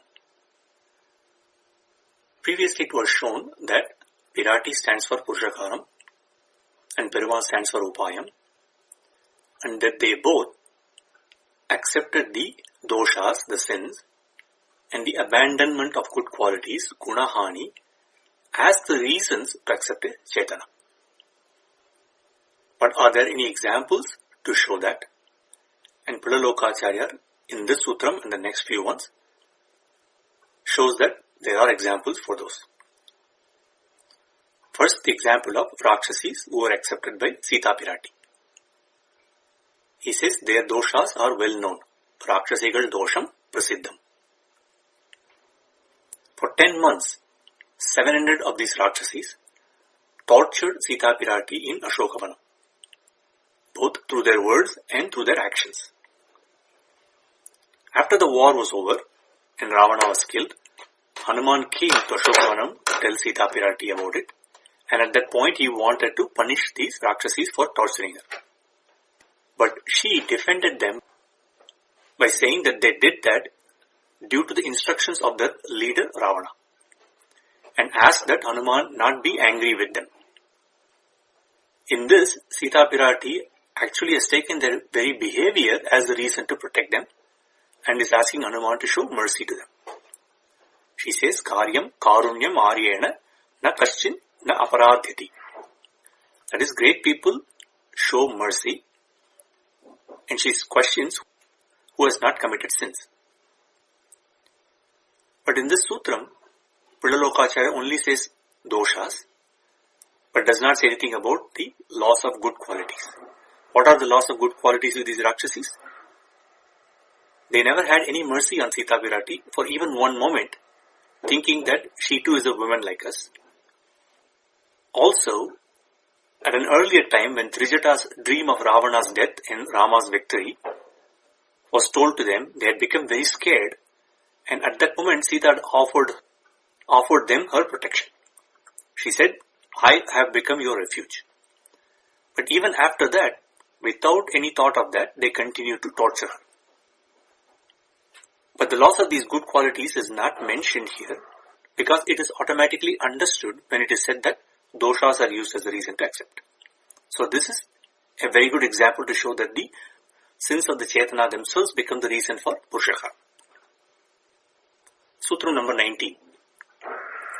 Jitendriyaril Talaivanai, Astika Agresaranai, Kesavasya Atma என்று கிருஷ்ணனுக்கு தாரகனாய் இருக்கிற அர்ஜுனனுக்கு தோஷம் ஏது என்னில் பந்துக்கள் பக்கல் ஸ்நேகமும் காருண்யமும் வதபீதியும். What is the example of Perumal's Upayatvam using the dosha and the gunahani as the reason to accept the Chetana? And the example given by Pullalokacharya in the sutram is Arjuna in the Mahabharata war. How can we say that Arjuna had doshas and no good qualities? In fact, it looks like he does not have any bad qualities, and to the opposite that he actually has very many good qualities. This is explained by three parts. Jitendriyaril Talaivanai. He is leader of those who have won over their senses. This is shown in Mahabharata by the fact that when the most beautiful Urvasi came to him, he ignored her advances and he preached to her about the right way. Second, he is the leader of the Astikas, that is those who follow Shastras, Astika Agresaran. Thirdly, Kesavasya Atma. His relationship with Krishna is such that it was said that Krishna would not survive if separated from Arjuna. They both were like each other's soul.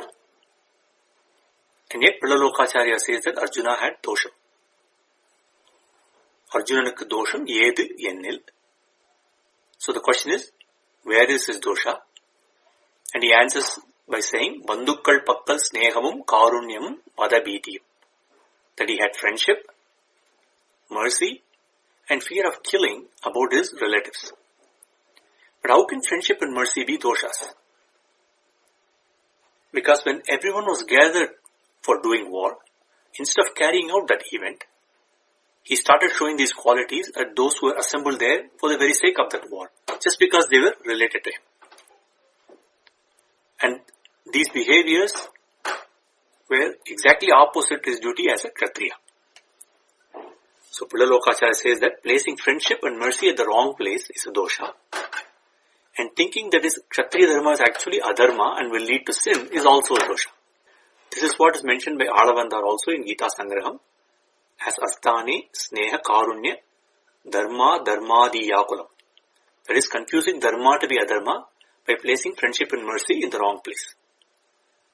And yet Krishna accepting Arjuna for these very reasons is the example for Upaya. Sutra number 20.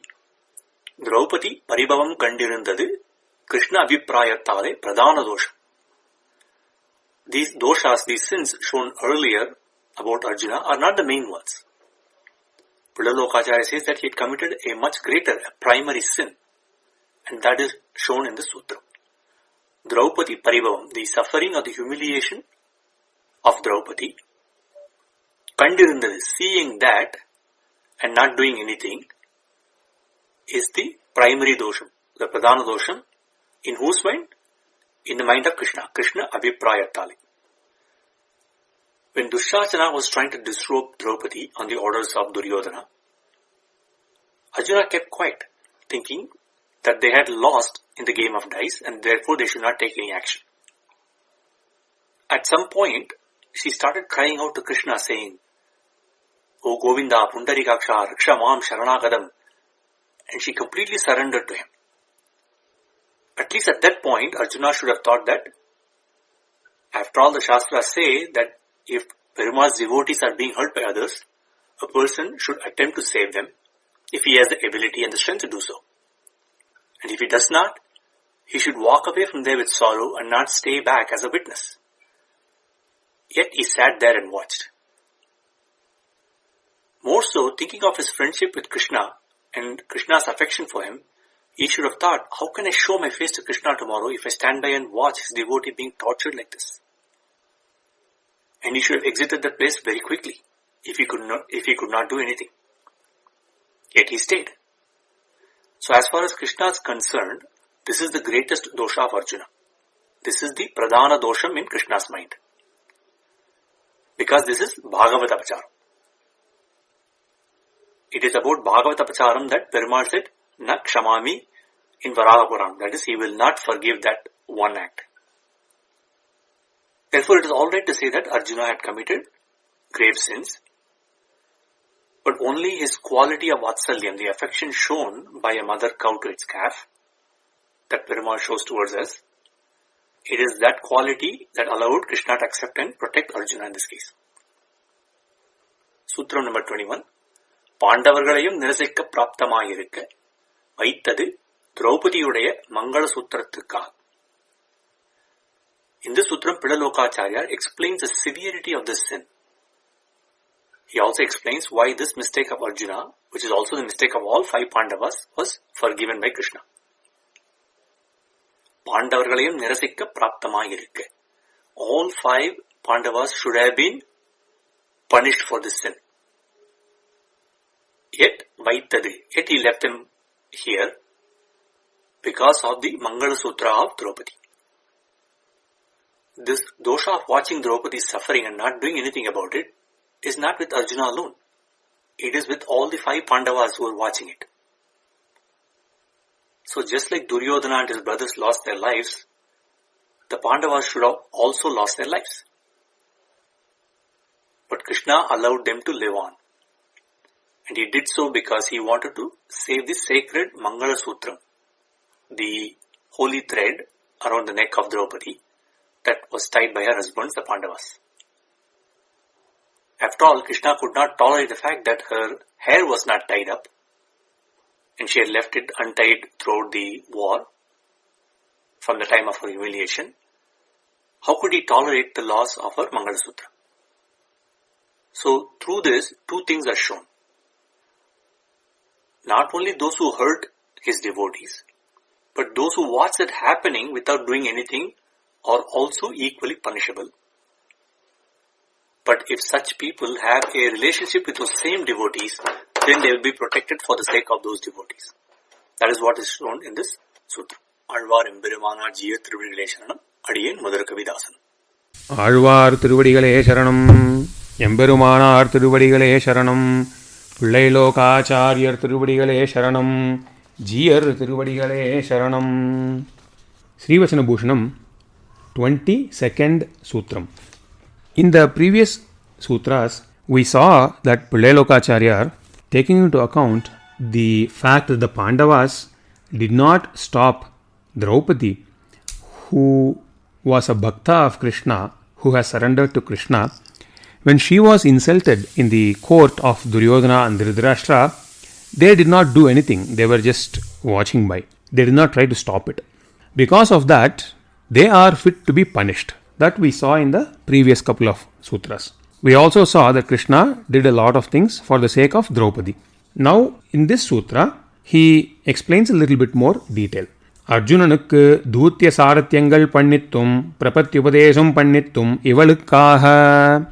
He says, for Arjuna, Krishna doing the work of a messenger, Krishna doing the work of a chariot driver, and Krishna giving the upadesha, giving the teaching of surrender through Bhagavad Gita, all of these things Krishna did for Draupadi's sake. Ivalukkaha, for Draupadi, he did all these things. Krishna went as a messenger, Manavala Mamani beautifully says in his commentary, because he wanted to make sure that the war happened. Only if the war happened could the Kauravas be destroyed. In this case, it's useful to recall that Draupadi had a vow that she made. which is she did not tie her hair, and she said she will tie her hair only after the Kauravas were punished, where they killed for the insult that they did for Draupadi. That is why Krishna wanted to make sure that the war happened. That is why he went as a messenger. He was the chariot driver because Krishna, he made a promise to Duryodhana that he will not take a weapon and fight in the war. Because of that, he could not take part in the war as a warrior using a weapon. But he became the charioteer for Arjuna, and through that he was in the battlefield all the time, and he guided the Pandavas to victory, doing whatever it takes without taking the weapon and becoming a warrior. Again, this he did that for Draupadi's sake only. Prapatti Upadesham Pannittu. Why did he do the Upadesha of surrender in Bhagavad Gita to Arjuna? That is because Arjuna, in the beginning of Bhagavad Gita, he said, Na yotsyami, I will not fight, because he had a doubt whether it is the right thing for him to fight and kill his own relatives in order for them to win the war and avenge Draupadi's insult and of course regain the kingdom back. But Krishna gave him a lot of advice in Bhagavad Gita and finally explained the surrender, explained what surrender means and asked him to surrender to him. And after that, Arjuna said, Karishye Vachanam Tava. So he completely agreed to whatever Krishna said and said, I will do what you say. This enabled Arjuna to pick up the bow and arrow and fight. And Krishna wanted the war to happen. And that is why he gave that Upadesha to Arjuna to make him fight. All of these things, Manavala Mamuni says, he did because he wanted to make sure that the Sankalpa or the vow that Draupadi, a person who has surrendered to him, he wanted to make sure that vow was fulfilled by destroying Duryodhana and others so that she can start tying her hair back together again.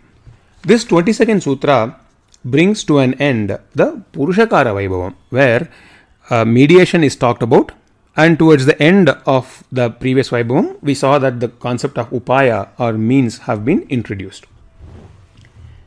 From 23rd Sutram onwards, we start the Upaya Vaibhavam, the greatness, the qualities of the means, which is Lord Sriman Narayana himself. Surrender to Lord Sriman Narayana is the primary means, and that we will see in the next few sutras in a lot of detail. Pulelokacharya talks about the characteristics of surrender. We will see a few today and we will see a few in the next few days. The first sutra is as if it is almost answering a doubt that could occur in people's minds. Krishna did the Upadesha, did the teaching of Bhagavad Gita, and they did the teaching of surrender, which is part of the Bhagavad Gita, in the battlefield. When Arjuna probably had not taken bath, he did not wait for the right time, a specific time or a specific place to give him that advice, to give him that teaching. So the natural question that could arise or doubt that could arise is there any rule behind when to do surrender and how to do surrender? It is almost, this sutra is answering that doubt preemptively. Prapattikku desha niyamamum, kala niyamamum, prakara niyamamum, adhikari niyamamum, phala niyamamum illai. For surrender, there is no desha niyama, there is no restriction on place. Kala niyama, there is no specific guidance on a specific time to do surrender. Prakara niyamam, there is no prescription on a specific method to surrender. Adhikari niyamam, there is no niyama, there is no rule that a person has to be of a certain type or has to be born in a certain community to take or to undergo sharanagati, to undergo surrender.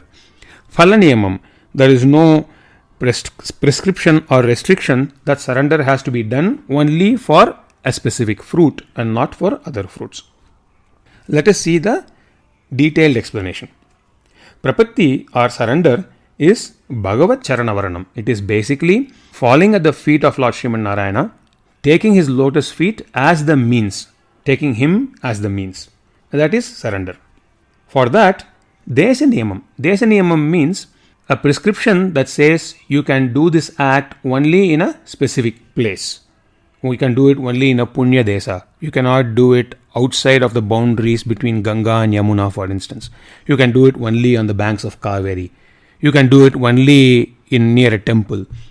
These are all potential rules with respect to Desham, place. But such restriction is not there. Surrender can be done to Lord Sriman Narayana in any place. Kala Niyamam. Kala Niyamam means a restriction that says, or a prescription that says, you can do this specific thing only during springtime, Vasantadikalam. You can do it only during Varsha Rutu, for example, during the rainy season. You can do it only on a Ekadasi. You can do it only during Amavasya. You can do it only in the morning, not in the afternoon. You can do it only in the evening, not in the morning. Like that, there could be some restrictions placed on some other things. But that restriction, that prescription is not there for surrender. Surrender can be done at any time. Prakara Niyamam. Prakara Niyamam is method. For example, it has to be done only after somebody takes a bath, puts on Thiruman, washes their feet, does Achamanam. After that only it can be done, for example, is an example of a Prakara Niyamam, a method to do it. But Pulelokacharya says, for Prapatti, for surrender, for Prakara Niyamam, there is no specific qualification required in terms of the procedure. Adhikari Niyamam, there is no restriction with respect to the birth of a person. A person has to be born in a specific community. A person should not be born in some other community, for instance. None of that exists for surrender. Phala Niyamam, the Prapatti should be done for a specific fruit and not for other fruits. That niyama, that restriction is also not there. Because to do it in a specific time and a place means that some satvikness or some good things are added to that karma, that work that we do, if it is done in a holy place, if it is done in a holy time, and so on. But for Prapatti, it is not needed. For surrender, it is not needed, because surrender to Lord Sriman Narayana does not have the property of becoming more pure because it is done in a specific place or at a specific time. Just like Ganga water is there, somebody who is pure or somebody who is impure, both of them can take a bath in the water, immerse themselves completely in the water, and then they come out, both of them will be pure. Similar to that, Prapatti or surrender, it's pure by itself, Swayameva Pavitra.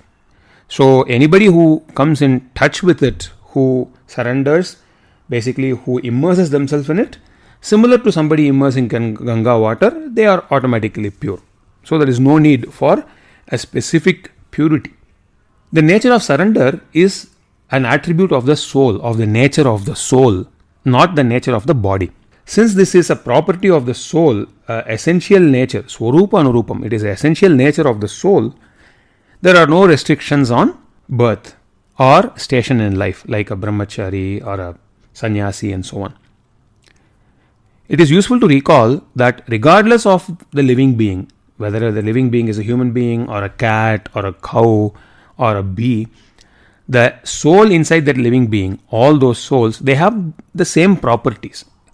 A soul that's present inside a human being has the same properties as a soul that's present inside a cow. Because of that, there is no niyamam, there is no restriction or prescription that a person has to be born in this type of community in order to undergo surrender. Manavala Mamunigal quotes the authority for this also. Of course, Pillai Lokacharya would have taught it to his Sishyas, and Manavala Mamuni is putting it in a written form for us. Bharadwaja Samhita and Sanat Kumara Samhita have specific shlokas that describe above, that say that for surrendering, these niyamas are not there. Remember, Sri Vacana Bhusanam started with Vedartham Arudiduvadu Smriti Itihasa Puranangalale, that we have to firmly establish the meaning of the essential meaning of the Vedas through Smriti, Itihasas and Puranas. Here, Bharadwaja Samhita and Sanat Kumara Samhita are Smritis. From that, we actually can understand that surrender do not have all these restrictions. That is what this sutra is. So then the natural question arises, okay, these restrictions are not there. Are there any other restrictions in terms of surrender? The next sutra answers that. விஷய நியமமே உள்ளது. There is only one restriction in terms of who one can perform surrender to. The niyama that is there, the restriction that is there is you can do surrender only to a certain type of a person. That is the only restriction that is present. Then the question arises, okay, all these restrictions are not there for surrender, but these restrictions we see in many places. What are those restrictions for is the question that arises, and the next sutra answers that. கர்மத்துக்கு புண்ணியக்ஷேத்திரம் மசந்தாதி காலம் சாஸ்திரோக்தங்களான தத்தத் பிரகாரங்கள் திரைவர்ணிகர் என்னிவையெல்லாம் வியவஸ்திதங்களாயிருக்கும்.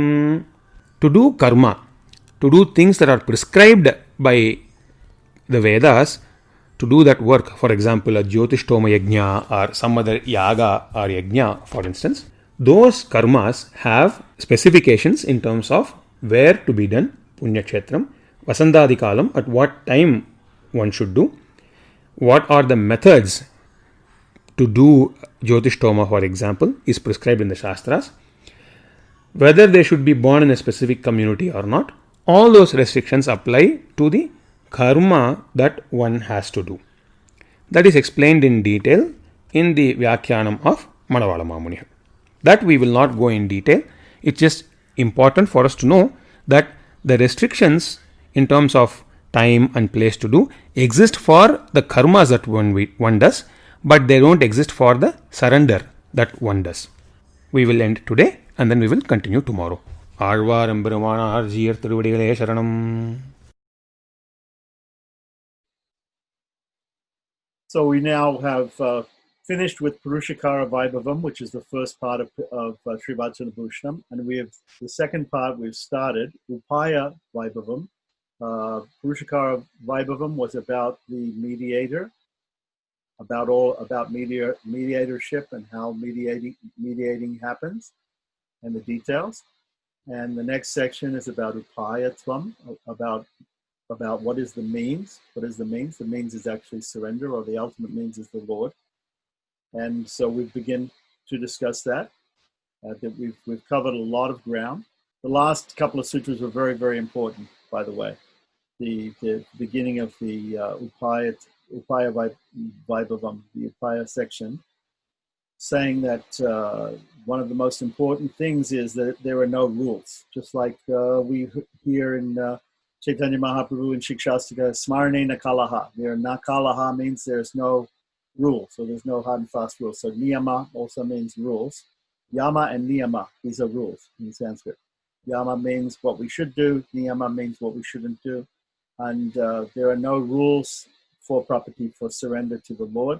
The only thing, so these two were given, first of all, no rules in terms of time, place, person, whatever, or even fruit, what you want to achieve through property. There's no rules. But the only rule is who you surrender to, and that has to be the Supreme Person. So Krishna, Sriman Narayana, God, the Supreme Person. He alone is the person who you have to surrender to. So, any other questions or comments for today? So it basically means that the Lord wants to make it very, very easy for us to surrender to Him, because He really wants us to come to Him. Is that the essence? He makes it super easy for us. Huh? There are different roads to Rome. There are different ways to go to a place. If I want to go to Rome, I can take the superhighway and take the expressway and go in a very easy way. Or I can take the byways and I can take the surface roads, the other roads, the little lanes and byways, and it can take me a long time that way. So there are other means, of course, given in the scriptures. There's Karma Yoga. King Janaka became perfect through Karma Yoga. There's Jnana Yoga. There's Bhakti Yoga. There's all these other means. And if you feel you're qualified to perfectly do these means, then by all means do them. But the Lord is saying here, if you come to the realization that you can't do these other things perfectly, or that the nature, if you understand the actual nature of the soul as being totally, absolutely dependent upon the Lord and not having any doership whatsoever, then your only way out is the very easy and simple method of property, of surrender. So it depends upon the mentality of the person, you know. Like I said, if a person's drowning, if he thinks somehow he's going to save himself, either by grabbing hold of something which is floating, even if that floating thing is the person trying to save them. If you think that you're going to save yourself if you're drowning, but once you realize that there's nothing you can do to save yourself, then it's very easy for you to be saved. As long as you think you can save yourself, it's really difficult to save a person like that. I'll tell you right now, because I've had a personal experience. I've saved people who are drowning, who are trying to drown, who are drowning, and they just thought that they could save themselves, and as long as they thought that they could save themselves, wasn't possible to save them. If questions and comments come about any of, after hearing again and again the simple explanations, there's more that can be said about each one of these sutras. I've given some translations, but they don't perhaps give the full commentary of Manavala Muni. I have my book, which is the full commentary, which is quite a big book. So if people want to know a little bit more from that, it's possible from each one. But I think we're going at a pretty good pace because it's a long book. You know, we've gone through. Let's see, we're up to 26. We're up to Sutra 26, and I think we have, 300 or so sutras to go. Right? No, more than that. 460 or so. So I think we're going at a pretty good pace. I think we're going at a pretty good pace. However, a lot of these things, there's sutras, and there's a lot to think about in each sutra. And if you meditate upon each sutra, if you just see the sutras, and that's why I gave you the books also, look at the sutras, read the sutra, listen to his explanation, and then think about it, and think deeply about it, and try to come to some more realization about what it actually means, what the principle is behind the sutra. Because like I said, sutras are condensations, and there's a lot that can be expanded, that you can think of. And he's given some examples, even Manavala Mamuni's given some examples in the scriptures and that we know to illustrate the sutras. But we can think of a lot more too, also, in different leelas of the Lord and different aspects of our life also. So it requires meditation. I made some small comments in the chat, but basically just my little realization is that if you just look at it throughout the Gita, how he describes everything, all the different yogas, etc., it's like he's almost like making you realize there and then, if you study it deeply, that why would you want to try to take these more difficult parts? Just forget these difficult parts and just surrender to me. Yeah, sometimes simple is best, Sometimes simple is best. Sometimes people think that they want to make something more complicated than it needs to be. Or sometimes people feel that such a great problem cannot have a simple solution. And especially especially intelligent people. The more intelligent people think, oh, there must be some really difficult, there must be some way to do this which is more complicated. Let's come up with a more complicated way of doing it. Because people think it can't be that easy, but if he wants us to return to him, why would he make so many hurdles to come to him? It's like, then you're saying God is just playing with us then, because he's giving you so many hard hurdles to cross. Okay, I don't disagree. I don't disagree that he's just playing. I don't disagree that he's just playing. And Okay, because it's all lila. if you think if that makes him a harsh master, then that's unfortunate that you think that. But he is playing, and it is play, and he enjoys it. He enjoys saving the souls. No, I don't think he's a harsh master. I was just thinking that when people would think that, well, if you're making it so difficult, well, then are you just playing with us, that you want to make it hard for us to come to you? When he's just giving it very, very simply also, but you just have to realize it. As you always say, you just have to realize it. But is it not that we are so used to work hard to get some result? We are so used to that in this material world that we couldn't believe it if he would say that in the beginning of the Bhagavad Gita, just surrender to me, then everything will be okay.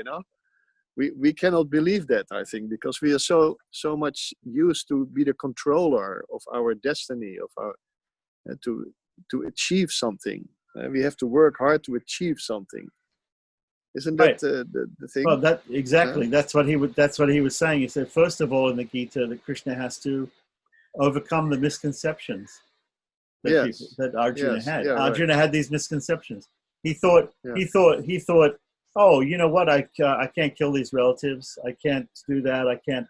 Imagine all the people who become widows. Imagine all the problems that'll occur in society if I kill all these people who are my friends Very and my teachers. mundane considerations. Yeah. It's not. I mean, we can't say it's totally Not wrong. It's totally No. mundane or wrong. We can't say it's wrong. No. We don't want to kill people. And like he was saying the whole war was because Draupadi was insulted, basically. Yeah. I mean, come on. That's so many people had to die just because one woman was insulted. I mean, it sounds harsh. It sounds really harsh, And also this whole idea of saving people, when I give the analogy of people drowning, right? Just imagine, I'm giving the analogy of saving somebody who's drowning. But imagine if I push the person off the boat. There's a person on a boat, and I push them off the boat into the water, and they're drowning, and then I go save them. So basically people see this, they look at God and they say, well, why did he put us in the water? Why did he put us in this material world? Why did he create the soul to be here in this material world? They can't understand that. People can't understand that. So they come up with all sorts of theories. In ISKCON, they have their own theory, right? Like that. Well, the Christians have this theory, the Semitic religions, they have this theory that somehow or other, God put us in paradise and we rejected that somehow. So we're strange theory, right? And so he threw us off the boat, into the water, and we're drowning. And then he says, okay, I'll come and save you. And it's real easy. If you just relax, I'll save you. I'll pick you up. If you try to save yourself, you'll probably drown. So that's the thing. Anadi karma, if we look at these things from a Vedantic point of view, anadi karma, the sins are eternal. The soul is eternal and the sins are eternal, and we can't question why God did what he did, and we can't question why he does what he does now. But we can take advantage of a shortcut. If he tells us, look, just surrender, and all that karmic thing will be nullified. All your sins will be forgiven and everything, and you can just get it. You can take the short road, the easy road, and come to me. We can take advantage of that, but we can't understand, we can't conceive of why he does that. One of the reasons is he's showing he needs a way to show his unlimited mercy. He needs a way to show his vatsalya, as he was saying. He needs a way to show that. If everybody was perfect in paradise, he would have no way to show his mercy. So to show that he has these unlimited auspicious qualities, he has to actually show them. And he shows them, and he likes showing them. He enjoys showing them. So it becomes an advantage for us that we're drowning, that we're sinning. Because it attracts him to come and save us. But he has to overcome our misconceptions and explain to us how we can do it in an easy way, because we're still thinking it can be done in a difficult way. It has to be done in a difficult way. Even then, the actual surrender, is it easy or is it difficult? It is difficult because it's a secret. Because although you tell people, they don't believe you.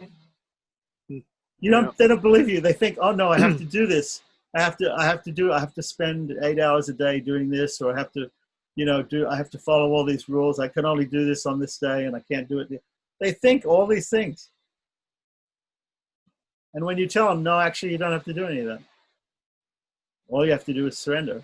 And it's and you say to them, look, Lord Rama says, Sakrideva Prapannaya Tabasmiti Chayachite. If you simply say I'm yours, if somebody just thinks momentarily, I'm yours, I'm yours. If someone comes to the realization that they're actually a slave of God, that they're actually a refugee and hopeless and helpless without him, right?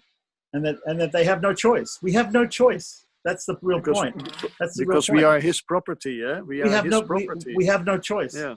We don't have a choice. And when we come to the realization that we have no choice, then what do? We can just sit back and relax and enjoy the lila. Because that's what it is. That's all it is. And so that's the problem. The real that's what makes the property so difficult, is to convince people of that, because people are, no, I don't believe it. No, God wants us to. He wants us to be good, and he wants us to do all these things, and only then he's going to save us. That's what they think. That's what everybody thinks. Yeah, that's what I think. Yeah, but it's not true. Yeah. It isn't true. But can you actually realize that? Can you actually realize that?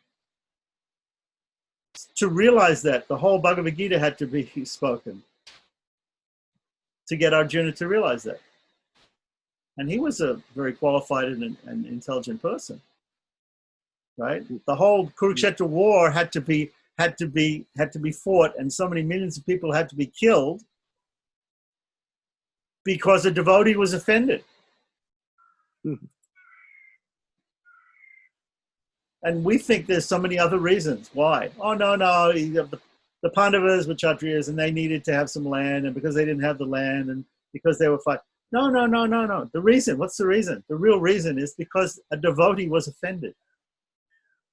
Draupadi was offended. And the Lord, what did he say there? He should have killed the Pandavas also. He felt like killing the Pandavas also, but he couldn't. He didn't. Why? He only didn't kill the Pandavas because it would make Draupadi a widow, and he didn't want her to suffer. Yeah. So nobody knows these sort of things. Nobody thinks of it like this. It's very simple. It's a real simple explanation. The whole Mahabharata, the whole Kurukshetra war, the whole thing is just about offending a devotee. But nobody will tell you that. You never heard that in the class, right? But right here, the essence of it is that. The essence of it is that the Lord doesn't want his devotee to be, my devotee never perishes, he says.